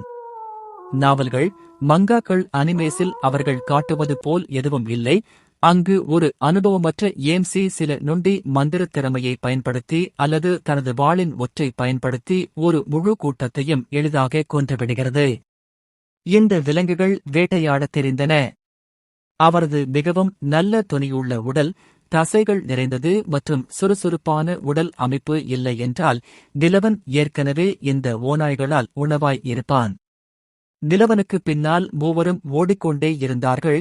நிலவனும் உசைன் போல்ட்டைப் போல ஓடிக்கொண்டே இருந்தார்கள். நிலவன் ஒரு பாறைக்கு அருகில் வந்தபோதுதான் திடீரென்று அவர் நின்றார். அடப்பாவி! இது கிட்ட இருந்து தப்பிக்க முடியாது போல. கொஞ்சம் இரு. அவர்கள் என்ன வேண்டுமென்றே என்னை இங்கே அழைத்துச் சென்றார்களா? நிலவன் தன்னைத்தானே கேட்டுக்கொண்டார். ஏனென்றால் இது உண்மையிலேயே ஒரு சிறந்த உத்தி. ஏனென்றால் ஓநாய்கள் அவரை கொன்றாலும் சரி அல்லது அவர் கீழே குதித்தாலும் சரி, நிலவன் இறந்து விடுவார். இறுதியில் ஓநாய்களுக்கு ஒரு சுவையான உணவாக மாறிவிடுவார். நிலவன் ஓநாய்களை நோக்கி பார்த்தார், முக்கியமாக ஆல்பாவைப் போல தோற்றமளிக்கும் சிவப்பு ஓநாயை நோக்கி. போர் தெய்வமான கிராவல் அளித்த ஆசீர்வாதங்களால் தனது எதிரிகளை பயமுறுத்துவதற்கு தனக்கு போர் ஆதிக்க ஒளி இருப்பதாக நிலவன் அறிந்திருந்தார். ஆனால் அவரது வலிமை நிலை என்ன, ஓநாய்கள் அவரை வேட்டையாடுகின்றன என்பது அவருக்கு சரியாக தெரியவில்லை. அவரது நிலை மற்றும் புள்ளிவிவரங்கள் என்ன, அவரை துரத்துபவர்கள் அவருடன் ஒப்பிடும்போது எவ்வளவு வலிமையானவர்கள் என்பதை அவருக்குச் சொல்லும் எந்த நிலைசாளரமும் இங்கே இல்லை. நான் என்ன செய்வது? நான் கீழே குதிக்க வேண்டுமா? நிலவன் தன்னைத்தானே கேட்டுக்கொண்டு பாறையின் பின்னால் ஒரு பார்வை பார்த்தான். பலத்த காற்று அவன் நிர்வாண உடலை கடந்து வீசியது. பாறை தரை மட்டத்திலிருந்து எவ்வளவு உயரமாக கீழே இருப்பதை அவன் கண்டான். ஒத்தா, இங்கிருந்து நான் குதிச்சா கண்டிப்பா சங்குதான். நிலவனுக்கு தற்போதைய இக்கட்டான சூழ்நிலையிலிருந்து வெளியேற வேறு வழியில்லை. அவருக்கு பல விஷயங்கள் உறுதியாக தெரியவில்லை. அவர் போர் ஆதிக்க ஒளி மற்றும் பெர்சர் கடவுள் பயன்முறை இரண்டையும் ஒன்றாக பயன்படுத்தினால் அது கூட அவரது எதிரிகளை வெல்லவோ அல்லது அவர்களிடமிருந்து தப்பிக்கவோ போதுமானதாக இல்லாவிட்டால் என்ன செய்வது? எல்லாவற்றிற்கும் மேலாக இவர்கள் ஓநாய்கள். சில நிமிடங்கள் மிக வேகமாக ஓடிய பிறகு மூச்சு திணறும் மனிதர்கள் அல்ல. இந்த நேரத்தில் சிவப்பு ஓநாய் அதன் முகத்தில் ஒரு கொடூர சிரிப்புடன் மற்றும் ஏளனத்துடன் நிலவனை நோக்கி நடக்கத் தொடங்கியது. நிலவன் ஒரு மனிதனுக்கு பெரிதாக தோன்றினாலும் அவ்வளவு துணிச்சலானவனாகவோகவா அல்லது வலிமையானவனாகவோ இல்லை என்பதை அவர்கள் ஏற்கனவே பார்த்திருந்தார்கள். எனக்கு வேறு வழியில்லை போல. இந்த அயோக்கியர்களிடம் இருந்து நான் தப்பிப் பிழைப்பேனா என்று எனக்கு தெரியவில்லை என்றாலும் கீழே குதிப்பதை விட இது இன்னும் சிறந்தது. நிலவன் இறுதியாக எல்லாவற்றையும் தனக்கு கிடைத்த ஒரே வாய்ப்பிற்கு கொடுக்க முடிவு செய்தார். அரக்க கடவுளை கொல்வதை மறந்துவிடுங்கள். இங்கே ஒரு மோசமான ஓநாயைக் கூட கொல்ல முடியாதது போல் தோன்றியது. நிலவன் இன்னும் தனது திறன்களை எவ்வாறு செயல்படுத்துவது என்று தெரியவில்லை. ஆனால் அங்கே கட்டளை வார்த்தை போன்ற எதுவும் இல்லை என்று அவருக்கு தோன்றவில்லை. ஒரு முயற்சி செய்து பார்ப்போம், அவன் தனக்குள் சொல்லிக் கொண்டான். இப்போது அவன் தன் எதிரியை விட உயர்ந்தவனாகவும் வலிமையானவனாகவும் இருப்பதைப் பற்றி யோசித்தான். போர் ஆதிக்கத்தின் விளக்கத்தில் அது அவரது உணர்ச்சிகளையும் சார்ந்தது என்ற பகுதியை நிலவன் நினைவு கூர்ந்தான். இவ்வளவு நேரமும் அவன் ஒரு கோழையைப் போல ஓடிக்கொண்டிருந்ததால் அதை இந்த வழியில் பயன்படுத்துவது பற்றி அவன் யோசிக்கவில்லை. நிலவன் மனதை அமைதிப்படுத்திக் கொண்டு நெருங்கி வரும் சிவப்பு ஓநாயை பார்த்தான். மற்ற இரண்டு ஓநாய்களும் வழக்கம்போல் அவன் தப்பிக்க விடாமல் இருக்க அவரது வலது மற்றும் இடது பக்கங்களை மறைத்தன. நிலவன் இறுதியாக குளிர்ந்து கடந்த காலத்தில் அவன் அரிதாகவே உணர்ந்த அந்த உணர்வைப் பற்றி யோசித்தான். அதிகாரம் மற்றும் முழுமையான ஆதிக்க உணர்வு. இந்த தெரியாத இடத்தில் நான் இரத்தக்களரி நரகம் போல இறந்து கொண்டிருக்கிறேன். இறுதியாக எனக்கு இரண்டாவது வாய்ப்பு கிடைத்தது. யாரும் அதை என்னிடமிருந்து பறிக்க முடியாது என்று காடே அதிரும்படி கத்தினான். நிலவன் அருகில் நெருங்கி வரும் ஓநாய் மீது கோபத்தை உயர்த்தினார். திடீரென்று நிலவன் தனது முன்னால் இருந்த ஓநாயைக் கொன்று உயிர் வாழ வேண்டும் என்ற விருப்பத்தை எழுப்பியதால் அவரது உடலில் இருந்து ஒரு கருப்பு ஒளி வெளியேறத் தொடங்கியது. இந்த முறை அது கொல்லப்பட வேண்டும் அல்லது நான் கொல்லப்பட வேண்டும் என்பதுதான். அடுத்த சில வினாடிகளில் அவனைச் சூழ்ந்திருந்த ஒளி மிகவும் மங்கலானது. ஆனால் அது முழுமையாக மறைந்துவிடவில்லை. மாறாக நிலவனை சுற்றியுள்ள ஈர்ப்பு விசை மிகவும் அடர்த்தியாகவும் கனமாகவும் மாறியது போல் அவனைச் சுற்றியுள்ள உறுதியான அழுத்தம் அதிகரித்தது. சிவப்பு ஓநாய் அதன் காலடிகளைத் தடுமாறி அதன் உடலில் ஒரு பாறை போன்ற கனமான ஒன்றைப் போல உணர்ந்தது. அதன் பின்னங்கால்களும் தளர்ந்து போகத் தொடங்கின. அதன் பின்புறமும் கீழே வளைந்தது. அது மீண்டும் நிலவனை நோக்கி பார்த்தது. ஆனால் அவரை பார்ப்பது கடினம். நிலவன் இனி சாந்த குணமுள்ள இரையாக இல்லை, மாறாக தங்களை வேட்டையாடப் போகிறவன் என்று சிவப்பு ஓநாய் உணர்ந்தது. ஆனால் அது இந்த ஈர்ப்பு விசையின் அழுத்தத்தை மீறி மீண்டும் நிலவனை நோக்கி நடக்க முயன்றது. அது இப்போது அதன் இரையிலிருந்து வெறும் 5 மீட்டர் தொலைவில் இருந்தது. நிலவன் திகைத்துப் போனான். "ஃபக் யூ, இது போதாது," அவன் மனதிற்குள் கத்தினான். காம்பாட் டெக்னிக்குகளைப் பற்றி என்ன? அவற்றை செயல்படுத்த எனக்கும் ஒரு வழியை கண்டுபிடிக்க முடியவில்லை. என் விளையாட்டு அமைப்பு எங்கே இருக்கிறது நண்பா? நிலவன் தன் தலையில் சபித்தான். அவன் விலக்கிய போர் ஆதிக்க ஒளி அவனுக்கு முன்னால் இருந்த எதிரியை முழுவதுமாக அடக்குவதற்கு போதுமானதாக இல்லை. கிராவல் கொடுத்து அனைத்து போர் நுட்பங்களைப் பற்றிய அறிவும் அவனுக்கு இருந்தது. ஆனால் அவற்றை எப்படி பயன்படுத்துவது அல்லது செயல்படுத்துவது என்று அவனுக்கு தெரியவில்லை. நான் இந்த ஓநாயுடன் நிஜமாகவே சண்டையிட முயற்சிக்கும்போது அவை செயல்படும் என்று என்னிடம் சொல்லாதே. உண்மையான வீரர்கள் போரில் எப்படி போராடினார்கள் என்பது போல. இந்த போர் நுட்பங்களை செய்வதற்கு எந்த கட்டளையோ வழியோ இல்லையா? நிலவன் நினைத்தான். இதுதான் ஒரே வழி என்றால் ஒரு முன்னணி மோதலில் தனது எதிரியை தேடுவதைத் தவிர வேறு வழியில்லை. கடவுளின் வெறித்தனமான செயல். நிலவன் கத்திக்கொண்டே நிலவனை தாக்க முயன்ற சிவப்பு ஓநாய் நோக்கி ஓடினான். மற்ற 2 ஓநாய்களைப் போலல்லாமல் அவரது ஒளியின் அழுத்தத்தை தாங்க முடியாமல் தரையில் சரிந்தார். நிலவன் சிவப்பு ஓநாய் நோக்கி ஓடி அவற்றுக்கிடையேயான தூரத்தை விரைவாக கடந்தான். சிவப்பு ஓநாய் தனது கூர்மையான நகங்களை வெளிப்படுத்தி தனது இடது நகத்தை நிலவன் மார்பை நோக்கி சுழற்றியது. ஆனால் இந்த நேரத்தில் நிலவன் தனது சொந்த உடலில் ஏதோ நடந்தது போல் உணர்ந்தார். அவர் பெர்சர் கடவுள் பயன்முறையில் செல்ல நினைத்த தருணத்தில் அவரது தசைகள் திடீரென்று இரட்டிப்பு வலிமையை பெற்றதாக உணர்ந்தார். அவரது கால்கள் மிக வேகமாக நகர முடியும் என்று உணர்ந்தார். மேலும் சிவப்பு ஓநாயின் நகம் அவரை நோக்கி வரும்போது அவர் ஒரு வகையான உணர்வை பெற்றார். மேலும் அவரது எதிர்வினை முன்பை விட 2 மடங்கு வேகமாக இருந்தன. மேலும் வரவிருக்கும் நகத்திற்கு கீழே நழுவி விரைவாக சிவப்பு ஓநாயின் வாயை நோக்கி ஒரு மேல் வெட்டுக் கொடுத்தார். பாம்! அந்த சிவப்பு ஓநாய் தாடையில் அடிபட்டு அதன் சமநிலையை இழந்தது. அது ஏற்கனவே நிலவனின் ஈர்ப்பு விசையின் ஆதிக்க ஒளியின் அழுத்தத்திற்கு எதிராக போராடிக் கொண்டிருந்தது. அதன் வாயில் பலமாக அடிபட்டதால் அது சமநிலையை இழந்தது. அது தரையில் விழ போதுமானதாக இருந்தது. ஓநாய் விழுந்தது. மறுபுறம் நிலவன் தனது கைமுட்டை கிட்டத்தட்ட உடைந்தது போல் உணர்ந்தார். குறுகிய காலத்திற்கு 5 மடங்கு வலிமையானதாக மாற்றும் பெர்சர் காட் பயன்முறையில் கூட இது சிவப்பு ஓநாய் மீது ஒரு திடமான தாக்குதலை ஏற்படுத்தும் இலக்கை எட்டவில்லை. இதன் பொருள் அவன் ஆரம்பத்தில் இந்த அரக்கர்களுக்கு எதிராக மிகவும் பலவீனமாக இருந்தார். நிலவன் வேகமாக விழுந்த ஓநாயை அதன் தலையில் அடித்து அதன் கழுத்தை பலம் கொண்டு நெரித்து மூச்சு திணற வைத்தான். அவரது தசைகளும் நரம்புகளும் அவன் உடலில் புடைத்து வெளியே வந்தன. அவன் ஒரு பெரிய அட்ரனலின் உடல் முழுவதும் பாய்வது போல் உணர்ந்தான். ஆனால் அவரது மூளையும் இது தற்காலிகமானது என்று அவனுக்குச் சொன்னது. நிலவன் தனது முழு பலத்தையும் திரட்டி போராடிக் கொண்டிருந்த ஓநாயின் கழுத்தை நசுக்க முயன்றான். ஓநாய் நிலவனை அதன் உடலில் சுருட்டிக் கொண்டு அதன் பெரிய மற்றும் நீண்ட கோரை பற்களால் நிலவனின் கைகளில் இருந்து வெளியேற போராடி அவனை கடிக்க முயன்றது. ஆஹ்! வலி தாங்க முடியாமல் நிலவன் கத்தினான். தனது முழு பலத்தையும் பயன்படுத்தி ஓநாயின் கழுத்தை உடைத்தார். கிரார்! ஓநாய் கடைசியாக சிணுங்கியது.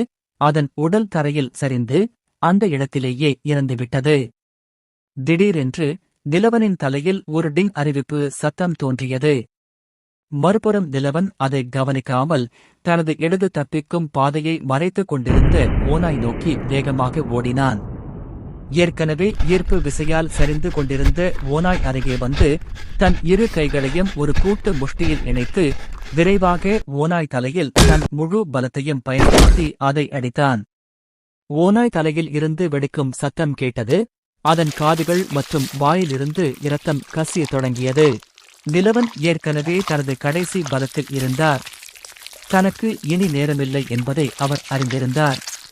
அவர் தனது மீதமுள்ள பலத்தை சேகரித்து தனது வலது புற பாதையை மறைத்துக் கொண்டிருந்த கடைசி மீதமுள்ள ஓநாய் நோக்கி ஓடினார்.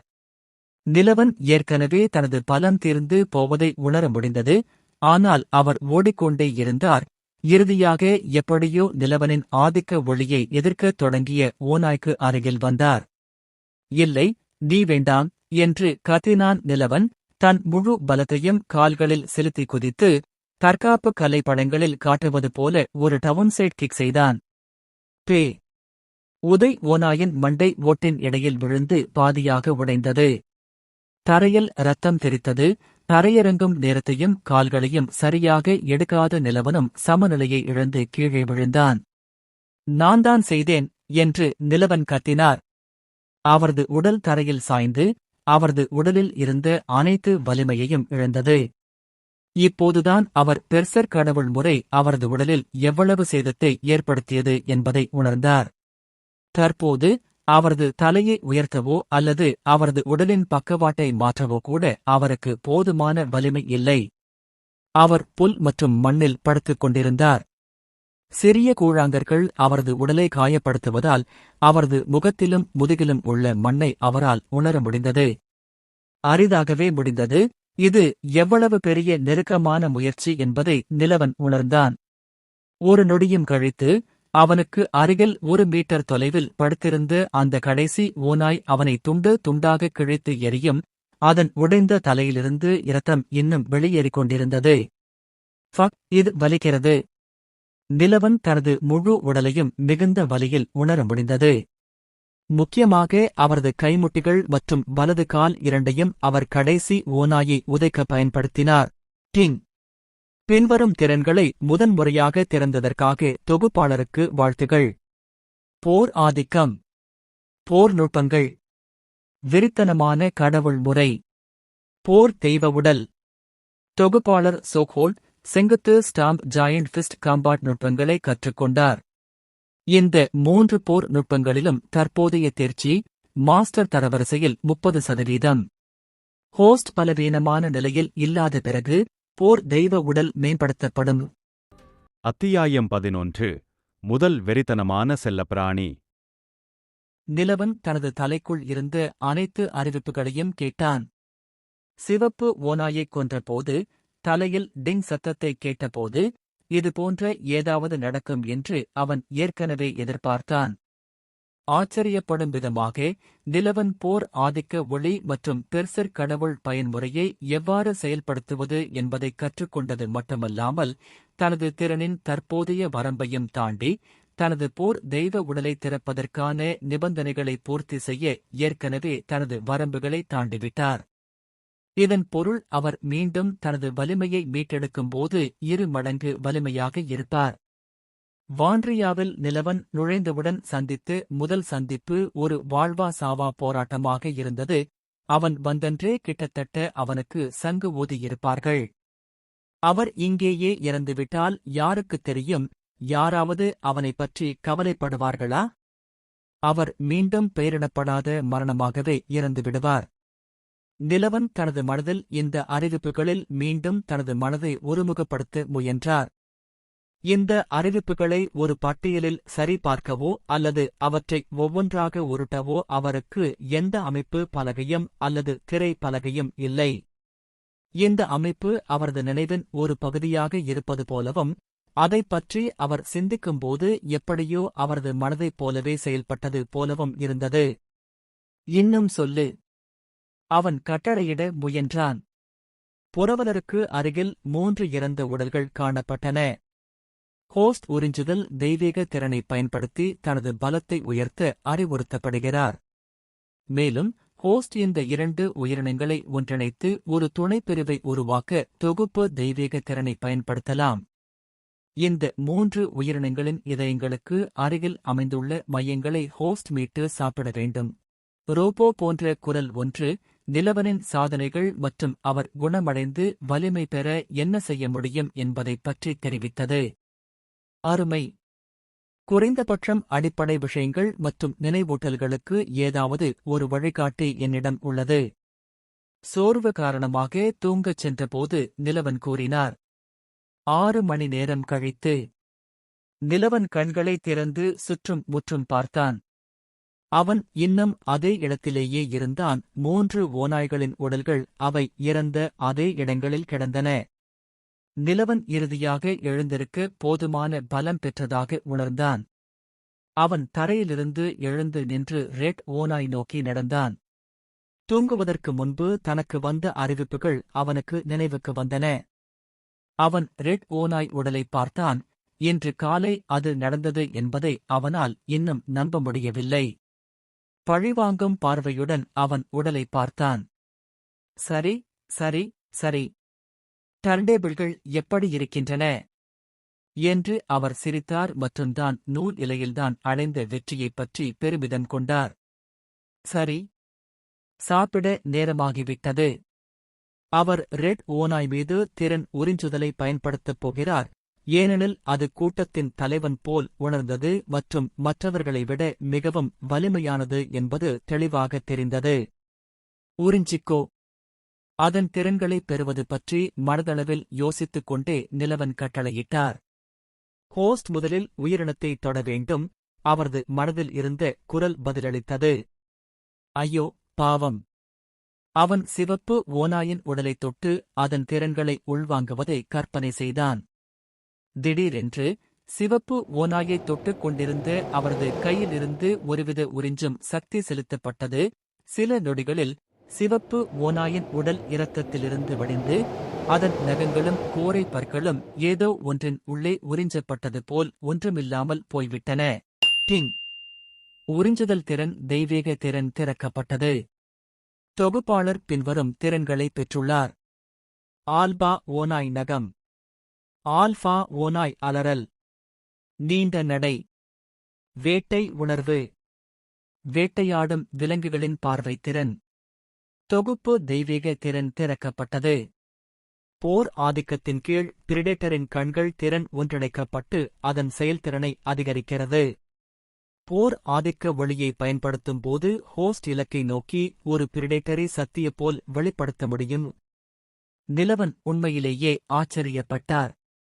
முதல் 3 பேரைப் போலவே அவர் உடல் திறன்களை கற்றுக்கொண்டது மட்டுமல்லாமல் வேட்டைக்காரனின் புலனுணர்வு மற்றும் வேட்டையாடும் பார்வை திறன் போன்ற ஓநாய்களின் உள்ளார்ந்த திறன்களையும் பெற்றார்.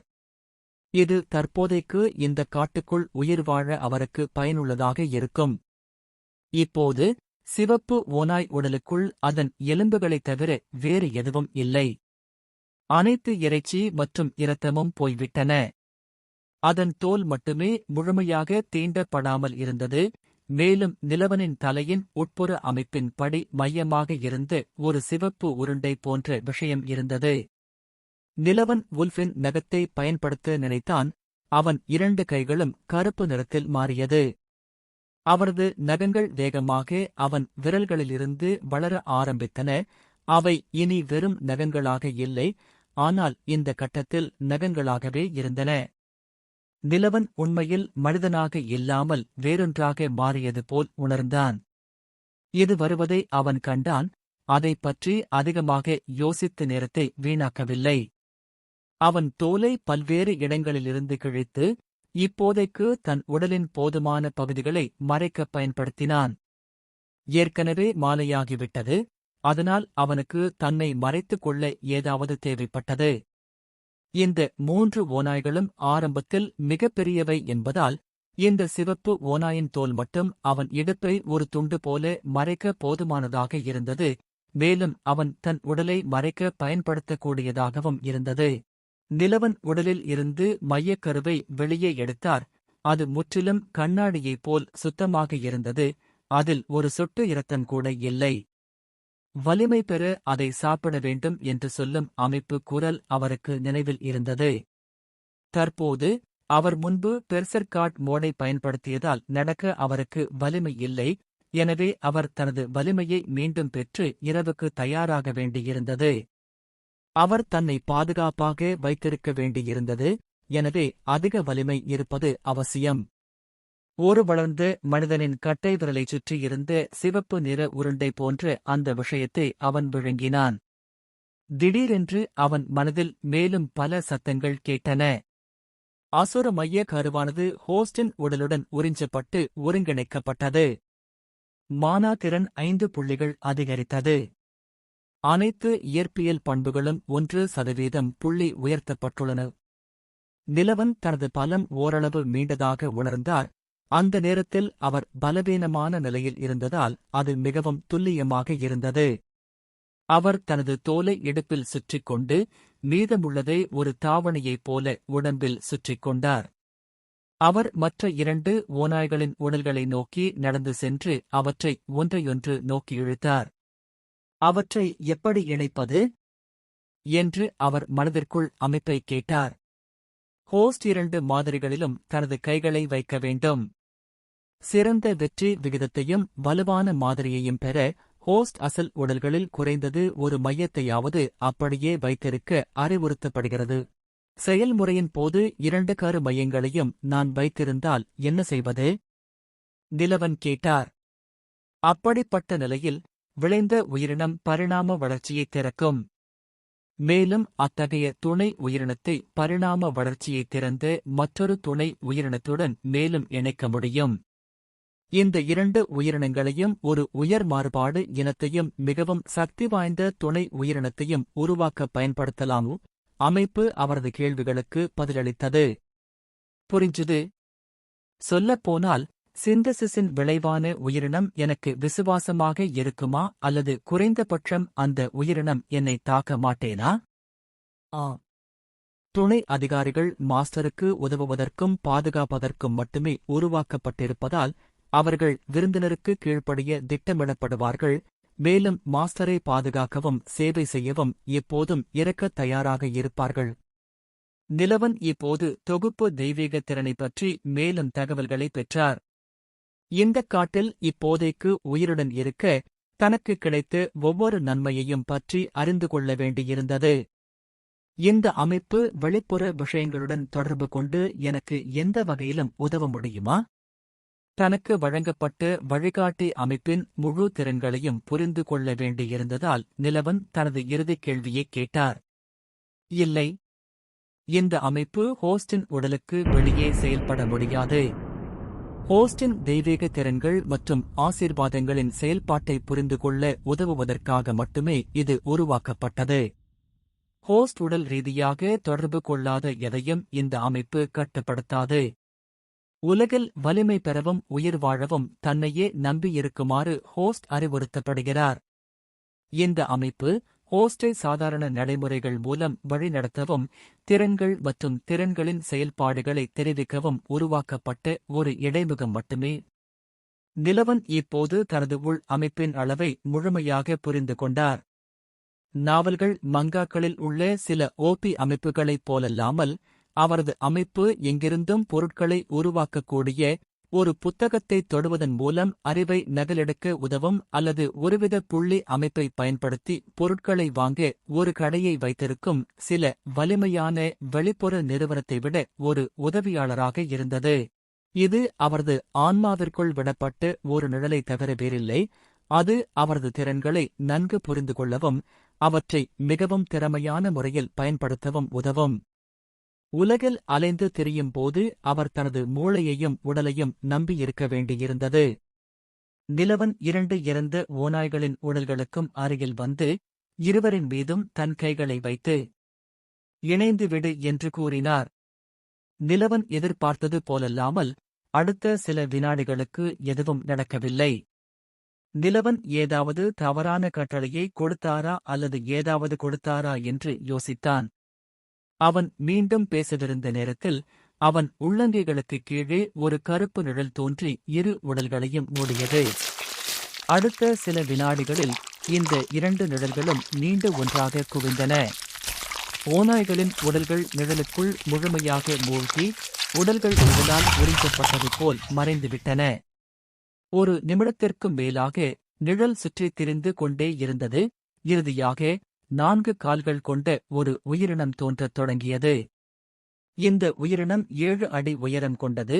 அதன் உடலில் முழு கருப்பு ரோமமும் அதன் கண்கள் முற்றிலும் சிவப்பு நிறமாகவும் அவற்றில் கருப்பு நிற கண்மணிகளும் இருந்தன.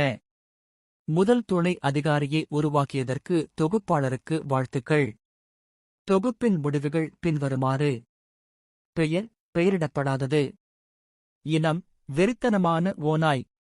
திறன்கள் சோனிக் ஹவுல், பிரிடேட்டரின் பார்வை திறன், வேட்டை உணர்தல், ஸ்பிரிண்டர், டயர் ஓநாய் நகங்கள், நிழல் இணைப்பு. தொகுப்பின் போது பயன்படுத்தப்படும் மாதிரிகளின் அனைத்து உடல் மற்றும் மானா பண்புகளையும் துணை பணியாளர் பெற்றுள்ளார். துணை அதிகாரி பரிணாம திறனை வெளிப்படுத்தியுள்ளார். இதை மேலும் மேம்படுத்தலாம் அல்லது மற்றொரு துணை அதிகாரியுடன் இணைக்கலாம். ஹோஸ்ட் அதற்கு பொருத்தமான பெயரைக் கொடுக்க அறிவுறுத்தப்படுகிறது. அருமை. இறுதியாக, இரவில் என்னை தாக்கும் ஏதாவது ஒரு மிருகம் வரும் என்று நான் கவலைப்பட வேண்டியதில்லை. நிலவன் நிம்மதி பெருமூச்சு விட்டபடி கூறினார். பின்னர் அவர் மீண்டும் கணினியைக் கேட்டார். சிஸ்டம், என்னையும் இந்த ஓநாயையும் எங்கள் பல நிலைகள் மற்றும் பண்புகளின் அடிப்படையில் ஒப்பிட்டுப் பார்க்க ஒரு இடைமுகம் அல்லது பேனலை உருவாக்க முடியுமா? ஆம். கட்டளையிடப்பட்ட மாற்றங்களைச் செய்ய முடியும். ஆனால் ஒப்பீடு நிலவன் மற்றும் துணை அதிகாரிக்கு இடையில் மட்டுமே செய்ய முடியும். வெளிப்புற உயிரினங்களுக்கிடையில் ஒப்பீடுகளை உருவாக்க நிலவன் அவற்றைத் தொட வேண்டும் அல்லது உடல் தொடர்பை ஏற்படுத்த வேண்டும். ஹோஸ்ட் கூறியபடி பின்வரும் புள்ளிவிவரங்கள் இங்கே. பெயர் நிலவன், தொகுப்பாளர். இனம் மனிதன். நிலை 1. வலிமை 2. வேகம் 2. திறமை 3. பாதுகாப்பு 2.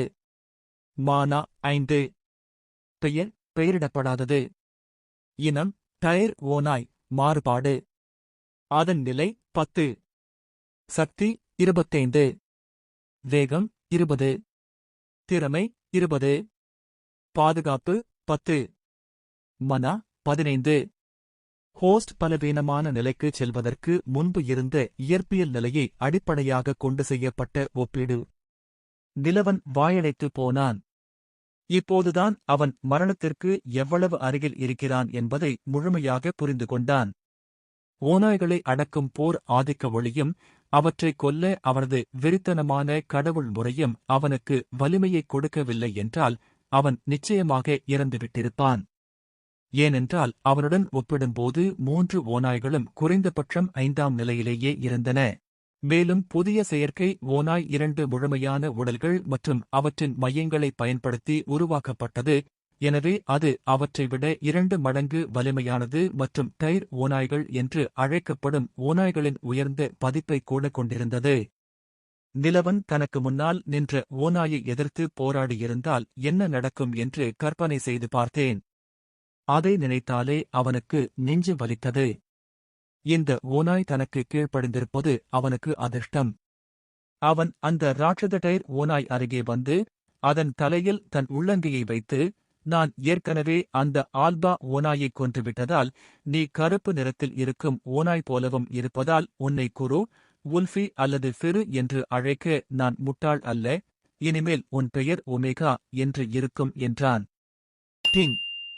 தனது முதல் துணை அதிகாரியை நியமித்ததற்காக தொகுப்பாளருக்கு வாழ்த்துக்கள். துணை அதிகாரியின் ஹோஸ்டின் மீதான விசுவாசம் 50% அதிகரித்தது. சிஸ்டம் குரல் ஒலித்து நிலவனுக்கு தெரிவித்தது. இந்த விசுவாச அதிகரிப்பு எதைப் பற்றியது? அவர்கள் ஏற்கனவே எனக்கு விசுவாசமாக இல்லையா என்று அவர் கேட்டார். மாஸ்டருக்கும் மற்றும் மிருகங்களுக்கு இடையில் ஒரு சிறப்பு திறனை திறப்பது ஒரு குறிப்பிட்ட நிபந்தனை. அமைப்பு பதிலளித்தது. சரி. அவங்களுக்கு பெயரிடுவது அவங்களோட விசுவாசத்தை அதிகரிக்க உதவினா, நான் படைப்பாற்றல் உள்ளவனாவும் யோசிச்சு பாக்குறவனாவும் இருக்கணும். நிலவன் சொல்லிட்டு நாயே செல்லமாக தடவுவது மாதிரி ஒமேகாவோட தலையைத் தட்டினான். ஒமேகா நிலவனின் முன் அமர்ந்து நிலவனின் கண்களை பார்க்காமல் தலையைக் குனிந்தான். ஒமேகா தன்னை கீழ்ப்படுத்தி நிலவனை அதன் எஜமானராக ஒப்புக்கொண்டது போல் உணர்ந்தான். அடுத்த கணம் ஓநாய் என்பது தனது சொந்த உடல் மற்றும் உணர்வின் நீட்சி என்பது போல நிலவன் ஒமேகாவுடன் ஒருவித தொடர்பை உணர்ந்தார். நான் என்ன சொல்றேன்னு உனக்கு புரிகிறதா? நிலவன் ஒமேகாவிடம் தன் யூகம் சரியான்னு சோதிக்க கேட்டான். ஒமேகா பதிலுக்கு தலையசைத்துவிட்டு மீண்டும் எழுந்து நின்றான். சரி. இப்போ போய் நான் சாப்பிடக்கூடிய ஏதாவது வேட்டையாடு. ரொம்ப பெரியதாவும் இருக்கக்கூடாது, இறைச்சியை சாப்பிட ரொம்ப கஷ்டமாவும் இருக்கக்கூடாது. நிலவன் ஒமேகாவுக்கு கட்டளையிட்டார். பெர்சர் கடவுள் முறையை பயன்படுத்தியதன் விளைவாக அவர் பலவீனமான நிலையில் இருந்ததால் நடக்க அவருக்கு வலிமை இல்லை, சாப்பிட ஏதாவது கண்டுபிடிக்கவும் முடியவில்லை. அவனிடம் எந்த சக்தியும் மிச்சமிருக்கவில்லை. மேலும் வலிமையை மீண்டும் பெற இறைச்சி சிறந்த ஆதாரமாக இருந்ததால் முதலில் ஏதாவது சாப்பிட வேண்டும் என்று அவன் யோசித்தான். ஒமேகா புதர்களை நோக்கி ஓடி அவரது பார்வையில் இருந்து முற்றிலும் மறைந்தது. பிறகு நிலவன் மீண்டும் அமைப்பை அழைத்தார். சிஸ்டம், நெருப்பை உருவாக்க எனக்கு உதவ முடியுமா? நிலவன் ஆர்வத்துடன் கேட்டார். சிஸ்டம் கோபத்தில், நான் என்ன உங்க அம்மாவா? நீங்களே செய்ங்க. சிஸ்டம் கேலியாக பதிலளித்தது. பொறு, மறுபடியும் அதைச் சொல்லவா? புரவலன் தன்னையே நம்பியிருக்க அறிவுறுத்தப்படுகிறான். இதுபோன்ற பணிகளில் அமைப்பு ஹோஸ்டுக்கு உதவ முடியாது. ரோபோ குரல் மீண்டும் வந்தது. இது சிஸ்டம் ஒரு உயிரினமா என்று நிலவனுக்கு சந்தேகத்தை ஏற்படுத்தியது. ஆனால் அவர் அதைப் பற்றி கவலைப்படாமல் அருகிலுள்ள மரத்தை நோக்கி நடந்து சென்று அவற்றின் கிளைகளை முறித்தார். அவர் ஒரு மெல்லிய ஆனால் உறுதியான கிளையை கண்டுபிடித்தார். அதைப் பயன்படுத்தி மற்ற தடிமனான கிளைகளில் தேய்க்க முடியும். இது அடிப்படையில் மேன் வர்சஸ் வைல்டில் வந்த பியர் கிரில்ஸ் தான். 1 மணி நேரம் முயற்சி செய்தும் தோல்வியடைந்து மரத்தின் மீது போதுமான வெப்பத்தை உருவாக்கி புகையை உருவாக்க முடியவில்லை. பின்னர் உலர்ந்த இலைகளை பயன்படுத்தி நெருப்பை உருவாக்க விசிறிவிட்ட பிறகு இறுதியாக நிலவன் தனது கேம்ஃபயரை உருவாக்க முடிந்தது. ஏற்கனவே மாலை ஆகிவிட்டது. இரவு தொடங்கிவிட்டிருந்தது. சூரியனின் நிலையை பொறுத்து மாலை 6 மணி இருக்கும் என்று அவர் தீர்மானித்தார். அதிர்ஷ்டவசமாக இரவு முழுவதும் தன்னை சூடாகவும் பாதுகாப்பாகவும் வைத்திருக்க அவருக்கு ஒரு வழி இருந்தது. அரை மணி நேரத்தில் ஒமேகா இறுதியாக 4 முயல் போன்ற உயிரினங்களை வாயில் வைத்துக் கொண்டு திரும்பியது.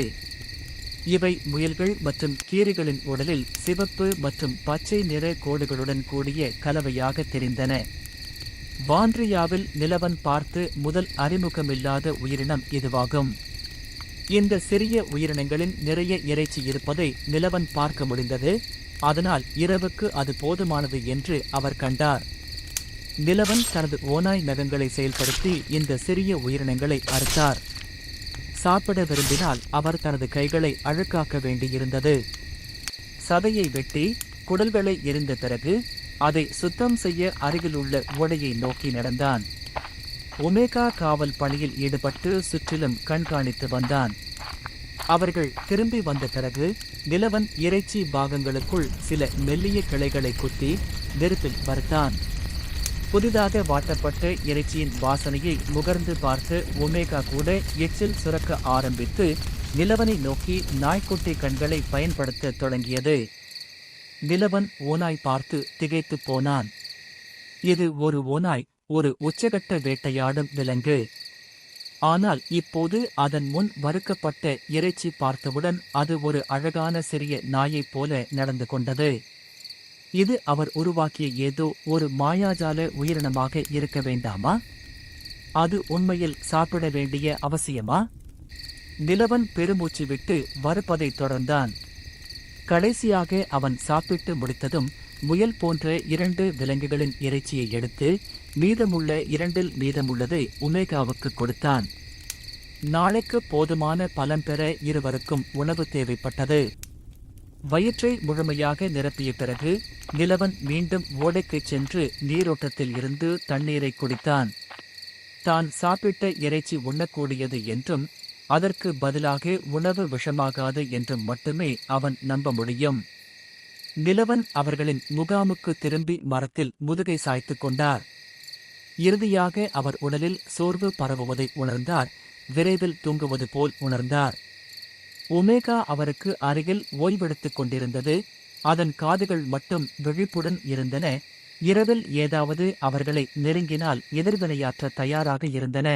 நிலவன் இரவு வானத்தை நோக்கி பார்த்தான். தெளிவான மற்றும் பிரகாசமான நட்சத்திரங்களை பார்த்தான். இது வான்ட்ரியாவில் அவரது முதல் நாள். அவனுக்கு ஏற்கனவே மரணத்தை நெருங்கும் அனுபவம் இருந்தது. ஒரு கூட்டாளியாகி இப்போது அவன் முந்தைய வாழ்க்கையில் அரிதாகவே பார்த்த இரவின் காட்சியை அனுபவித்து வருகிறான். நிலவொளியின் கீழ் இருந்து முழு காடும் மிகவும் அமைதியாக தெரிந்தது. கண்களை ஓய்வெடுத்துக் கொண்டு நிலவன் தனக்குள் சொல்லிக் கொண்டான், நாளைக்கு எனக்காக என்ன இருக்குன்னு பார்ப்போம். அத்தியாயம் 12. எஸ் ரெங்வேட்டை. உயரமான மற்றும் அகலமான மரங்கள் நிறைந்த அடர்ந்த காட்டில் மான் மற்றும் வேட்டையாடும் மிருகத்தின் கலவை என்று அழைக்கக்கூடிய விலங்குகளின் கூட்டம் அமைதியாக புல்லை தின்று கொண்டிருந்தது. ஆனால் அந்த உயிரினங்களுக்கு தெரியாமல் தூரத்திலிருந்து 2 கண்கள் அவற்றை வேறித்து பார்த்து கொண்டிருந்தன. அவற்றில் ஒன்று உடல் முழுவதும் கருப்பு நிற ரோமங்களைக் கொண்ட ஒரு பெரிய ஓநாய், மற்றொன்று இடுப்பில் அடர் சிவப்பு நிற தோலை அணிந்திருந்த ஒரு மனிதன். அவற்றின் 2 கண்களும் தங்களுக்கு முன்னால் நிற்கும் அனைத்தையும் கொல்ல வந்திருப்பது போல் இருந்தன. நிலவன் மற்றும் ஒமேகா தங்கள் வேட்டை உணர்திறனை பயன்படுத்திக் கொண்டிருந்தனர். அதை பயன்படுத்தும்போது நிலவனின் மாணாக்கள் விரிவடைந்தனர், மேலும் அவர் தனது இலக்குகளின் விரிவான மற்றும் பெரிதாக்கப்பட்ட காட்சியைப் பெற்றார். 20 மீட்டர் தூரத்திலிருந்து தனது இரையின் உடல் வெப்பத்தை காண முடிந்தது, மேலும் எந்த உயிரினத்தின் அனைத்து தசைகளும் முழுமையாக தளர்வாக உள்ளன என்பதை உணரவும் முடிந்தது. நீ இடது பக்கம் திரும்பு, நான் அவங்க கவனத்தை ஈர்க்கிறேன். நான் அவங்க முன்னாடி வந்தவுடனே தாக்கு. மரத்துக்கு ரொம்ப பக்கத்துல இருக்கிறதை கீழே போடு. புரிஞ்சுதா? நிலவன் ஒமேகாவை பார்த்தான்.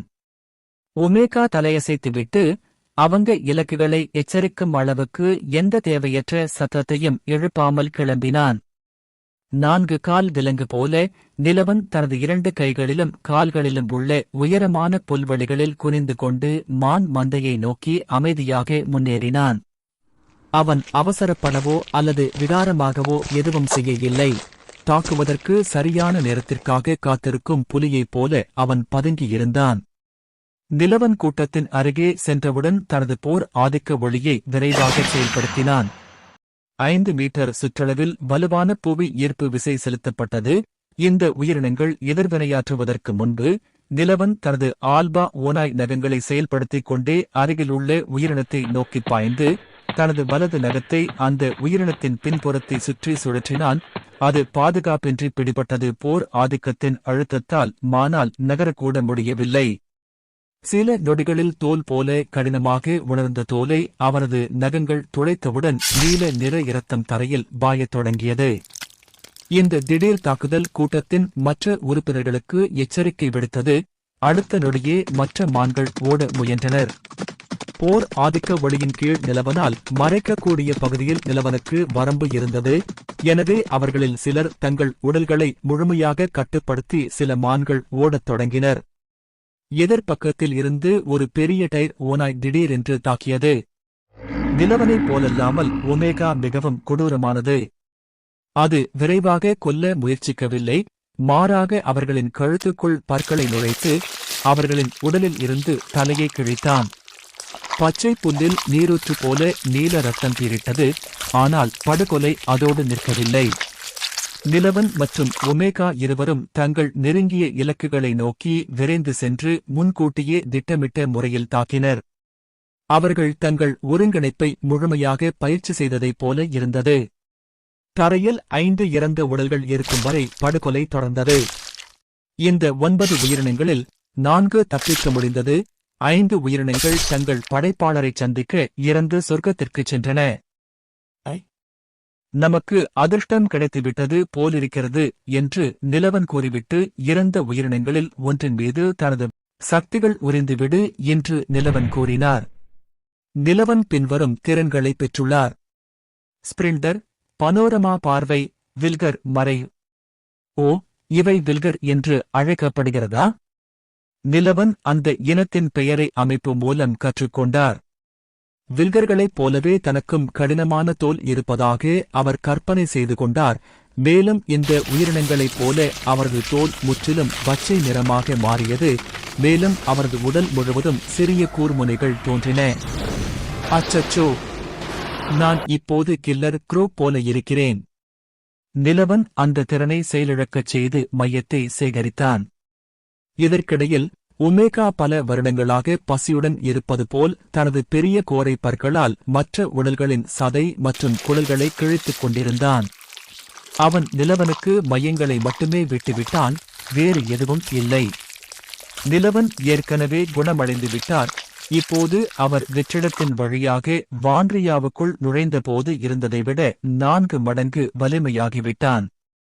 அவரது போர் தெய்வ உடலும் அதன் முதல் மாற்றத்தை நிறைவு செய்து முந்தையதை விட 2 மடங்கு வலிமையானதாக மாறியது. மேலும் நிலவன் காலையில் ஒமேகா வேட்டையாடிய சிறிய விலங்குகளின் படிக மையத்தையும் சாப்பிட்டார். மேலும் அமைப்பின்படி அவர் இப்போது நிலை 2 இருந்தார். மேலும் அவரது உடல் பண்புக்கூறுகள் புள்ளிவிவரங்களும் இரட்டிப்பாகிவிட்டன. இருந்தாலும் இது ஒரு சாக்கு போக்காக இருக்கவில்லை. விஷயங்கள் அவருக்கு சாதகமாக நடக்கும் என்று நம்புகிறேன். நேற்று ஓநாய்களை கொல்ல முடியாமல் ஒரு முடி அளவு இடைவெளியில் உயிர் பிழைத்ததை அவர் இன்னும் தெளிவாக நினைவில் வைத்திருந்தார். இல்லையெனில் ஓநாய்களின் கூட்டத்தால் கிழிக்கப்பட்டு விழுங்கப்பட்டவர் அவர்தான். எனவே அவர் நேரத்தை வீணாக்க விரும்பவில்லை. எப்படியோ ஒமேகா தனது திறன்களைக் கொண்டு எந்த இரையை வேட்டையாடலாம், எந்த இரையை வேட்டையாடக்கூடாது என்பது பற்றிய சரியான புரிதலை பெற்றிருந்தார். அது அவரது டயர் ஓநாய் இனத்தின் உள்ளார்ந்த உணர்வை போன்றது. அதன் காரணமாக நிலவன் தனது முட்டாள்தனத்தால் காட்டில் உள்ள பல்வேறு வகையான விலங்குகள் மற்றும் வேட்டையாடுபவர்களை தாக்கத் துணியவில்லை. இப்போது நிலை 15 இல் இருந்து ஒமேகா கூட இந்த உயிரினங்களை நேரடியாக நெருங்கத் துணியவில்லை என்றால் இந்த அரக்கர்களை குறிவைப்பது நிலவன் செய்யும் முட்டாள்தனமாக இருக்கும். நிலவன் அவற்றில் இருந்து நீல இரத்தத்தை விழுந்த பிறகு அவற்றில் 2 படிக மையங்களை விழுங்கினான். அவர் ஏற்கனவே அதற்கு பழகிவிட்டார். அவருக்கு முன்னால் இருந்த கொடூரமான காட்சி அவரை சிறிதும் கூட வருத்தமில்லை. மீதமுள்ள 2ஐயும் பின்னர் சாப்பிட அல்லது வேறு ஏதாவது நோக்கத்திற்காக பயன்படுத்த தேவைப்பட்டால் மட்டுமே அவர் வைத்திருந்தார். அப்போது டிங் சத்தம் வந்தது. நிலை 3ஐ அடைந்ததற்கு நிலவனுக்கு வாழ்த்துக்கள். நிலவன் தனது புள்ளி விவரங்களை சரிபார்க்காமல் ஒமேகாவை பார்த்தார். போகலாம். அந்த மோசமான பாம்பை வேட்டையாட வேண்டிய நேரம் இது. நிலவன் மிகுந்த ஆர்வத்துடன் கூறினார். அவரது கண்கள் யாரையோ பழிவாங்க தேடுவது போல் இருந்தன. இறைச்சி மற்றும் சந்தோஷத்தில் நிரம்பியிருந்த ஒமேகா வேகமாக தலையசைத்து நிலவன் முன் குனிந்தது. நிலவன் அதன் முதுகில் அமர்ந்தது. அவர்கள் வடக்கு நோக்கிச் சென்றனர். அங்கு பாறைகள் மற்றும் நீர் ஓடைகள் நிறைந்த ஒரு பரந்த பள்ளத்தாக்கு இருந்தது. நடுப்பகுதியை அடைந்த பிறகு அவர்கள் இருவரும் நின்று மரக்கட்டைகள் மற்றும் கிளைகளால் ஆன ஒரு பெரிய கூட்டை பார்த்தார்கள். ஒரு டென்னிஸ் மைதானத்தின் அளவை போன்ற இந்த கூட்டின் உள்ளே ஒரு பெரிய பாம்பு போன்ற உயிரினம் நன்றாக தூங்கி சூரியனின் கதிர்களை ரசித்துக் கொண்டிருந்தது. அதன் காயமடைந்த உடலுக்கு இடையில் தங்க நிற ஓடு கொண்ட 3 பெரிய முட்டைகள் இருந்தன. காலையில் நிலவன் ஒமேகா தங்கள் வேட்டை பயணத்தை தொடங்கியபோது அவர்கள் தங்கள் இலக்கின் வலிமையை அளவிடாமல் ஒரு புதிய தவறைச் செய்தார்கள். எந்த உத்தியும் இல்லை. அவர்கள் செய்ததெல்லாம் வெறும் பால்ஸ் உள்ளே சென்று தங்கள் இலக்கை தாக்கியதுதான். ஆனால் அவர்கள் இப்போது வேட்டையாடிய விலங்குகளைப் போலல்லாமல் இது ஒரு உண்மையான வேட்டையாடும் விலங்கு. நிலவன் மற்றும் ஒமேகா 15 மீட்டர் சுற்றளவில் தோன்றுவதற்கு முன்பே அது அவர்களை உணர்ந்து அவர்களை தாக்கியது. நிலைமையை இன்னும் மோசமாக்கும் விதமாக அதன் வாயிலிருந்து பச்சை நிற அமிலம் வெளியேறியது. அது தாக்கப்பட்டவுடன் கசாப்பு கடைக்காரனிடமிருந்து கோழிகள் ஓடிப்போவது போல நிலவன் ஒமேகாவுக்கு வேறு வழியில்லை. தங்கள் உயிரை காப்பாற்றிக் கொள்ள ஓடிப்போனார்கள். இந்த உயிரினம் மண்டை ஓட்டிலிருந்து பின்புறம் வரை நீண்டு செல்லும் சிறிய கொம்புகளையும் பாம்பின் கோரை பற்கள் மற்றும் பற்களையும் நீல நிற கண்களையும் கருப்பு நாக்கையும் கொண்டிருந்தது. அதன் உடலில் மிகவும் வெள்ளை நிற செதில்கள் இருந்தன. அவை சில பகுதிகளில் ரம்பம் போல வலுவாக தெரிந்தன. இந்த முறை நிலவனிடம் ஒரு சரியான திட்டம் இருந்தது. இந்த உயிரினத்தை கொல்வது அவசியம் என்று தோன்றவில்லை. ஆனால் அந்த விஷத்திறனை அவர் விரும்பினார். அது மிகவும் ஆபத்தானது. அவர் தனது எதிரிகளை கொல்லவும் தேவைப்பட்டால் கல் பலகைகள் அல்லது ஒரு பாறை போன்ற சில பொருட்களை உருக்கவும் அதை பயன்படுத்த முடியும். இந்த மாதிரி ஒரு திறமையை அவன் விரும்பினான். ஏனென்றால் காட்டில் இதை போன்ற உயிரினங்கள் அதிகம் இருக்காது என்று அவன் நினைத்தான். இது ஏதோ ஒரு தற்செயலான உயிரினம் மட்டுமல்ல, திறந்த வெளியில் அகலமாக இருந்ததால் இந்த பகுதியில் 2 கிலோமீட்டர் தொலைவில் ஒரு விலங்கு அல்லது வேறு எந்த அசுரனும் தோன்றவில்லை என்பதால் இந்த பாம்பு போன்ற உயிரினம் இந்த பகுதியின் எஜமானர் போல் இருந்தது. இது அதன் புல்வெளி. ஒமேகா கூட அதை கொல்லும் அளவுக்கு வலிமையாக இல்லை. முதல் முறையாக எந்த அச்சுறுத்தலையும் அது உணரவில்லை. ஏனென்றால் இந்த உயிரினம் எப்படியாவது அதன் இருப்பை மறைக்க முடியும், மேலும் அளவில் மட்டுமே பெரியதாக தோன்றியது. ஆனால் ராட்சத முட்டைகளை பார்த்த பிறகு இது ஒரு பெண் தனது முட்டைகளை பாதுகாக்கிறது என்பதையும், அதனால்தான் குறிப்பிடத்தக்க ஒளி அல்லது கொல்லும் நோக்கத்தை வெளிப்படுத்தவில்லை என்பதையும் நிலவன் புரிந்து கொண்டார். இதுபோன்ற மற்றொரு உயிரினத்தின் அறிகுறிகள் எதுவும் தெரியவில்லை, எனவே அவை எண்ணிக்கையிலும் உயிரினத்தை திசை திருப்பும் வழிகளிலும் நன்மை பயக்கும். நிலவன் ஒமேகா ஒரு வீட்டின் அளவிலான ஒரு பெரிய பாறையை பார்த்து அதை நோக்கி நடந்தார்கள். அதிர்ஷ்டவசமாக இந்த பாறை கூடு இருக்கும் திசையில் ஒரு சாய்வில் அமைந்திருந்தது. அவர்கள் அதை விளிம்பிலிருந்து தள்ள முடிவு செய்தால் அது நிச்சயமாக கீழே உருண்டு கூட்டில் மோதும். நிலவன் மற்றும் ஒமேகா இருவரும் தங்கள் மிருகத்தனமான திறன்களில் சிலவற்றை செயல்படுத்திய பிறகு தங்கள் முழு பலத்தையும் பயன்படுத்தி பாறையை தள்ளினர். இறுதியாக பாறையை தள்ளி வேரோடு பிடுங்கினர். உயிரினத்தை மீண்டும் எச்சரிக்கக்கூடிய உரத்த முணுமுணுப்பு சத்தங்களை எழுப்பாமல் பார்த்துக் கொண்டனர். இறுதியாக அவை முடிந்ததும் நிலவன் தனது அடுத்த நகர்வை திட்டமிடும்போது இருவரும் சிறிது ஓய்வு எடுத்தனர். இது பூமியாக இருந்தால் தற்போதைய நிலவனும் அவரது உடல் வலிமையும் அவரை எக்ஸ்மென் கோலோசஸைப் போல வலிமையானவராக மாற்றும். அவர் முழுமையான எஃகு உடலைக் கொண்டிருந்தார். எனவே ஒரு பெரிய லாரியை நேருக்கு நேர் மோதலில் அழைக்கும் அளவுக்கு ஏற்கனவே வலிமையான ஒமேகாவின் உதவியுடன் இந்த மிகப்பெரிய பாறையை நகர்த்துவது அவர்களுக்கு சாத்தியமானது. நாம் கடந்த முறை செய்தது போல. ஆனால் நாம் நமது நேரத்தில் துல்லியமாக இருக்க வேண்டும். நான் அதன் கவனத்தை திருப்புவேன், நீ பாறையை கீழே தள்ளுவீர்கள்.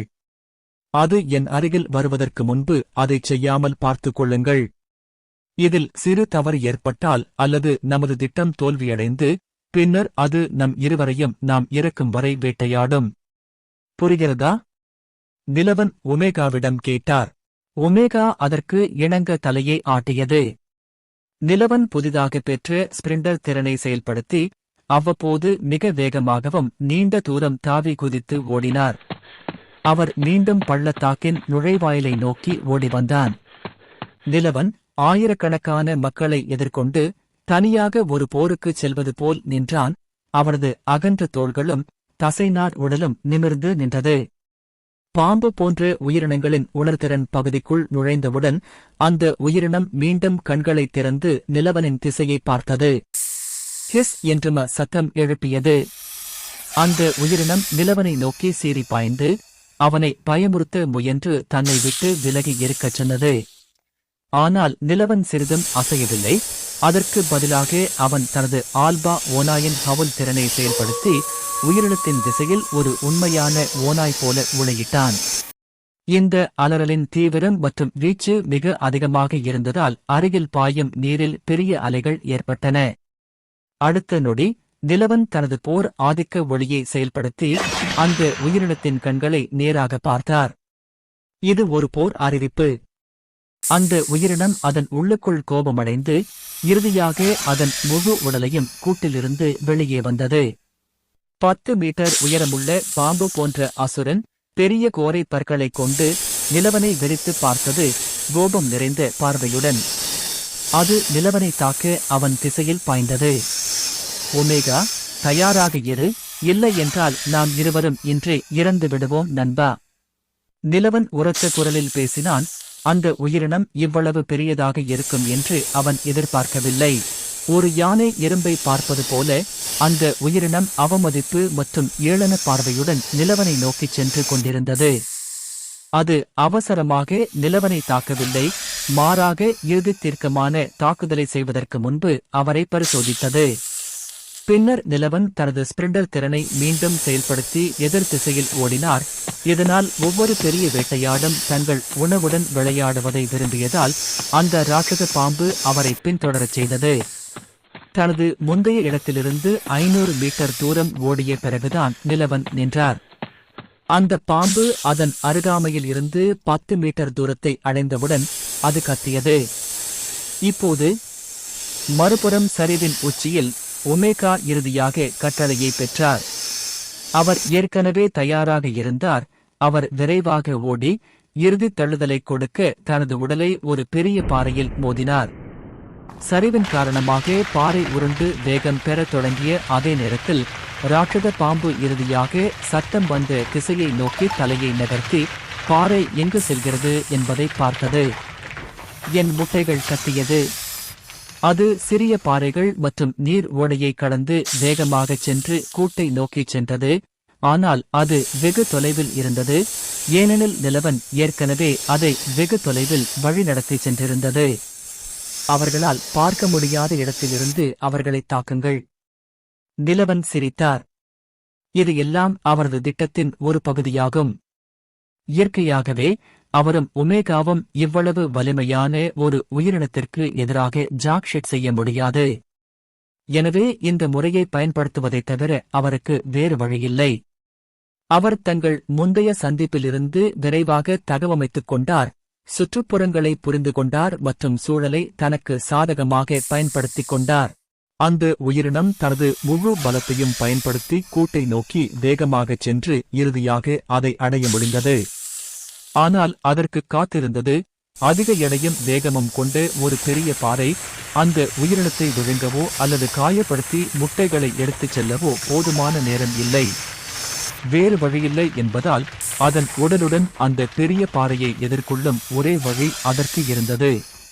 மரக்கட்டைகளால் ஆன கூட்டின் எல்லைக்கு இடையில் அது வந்து பாறையை தடுக்க அதன் முழு உடலையும் வைத்தது. இல்லையெனில் முட்டைகள் துண்டு துண்டாக உடைந்துவிடும்.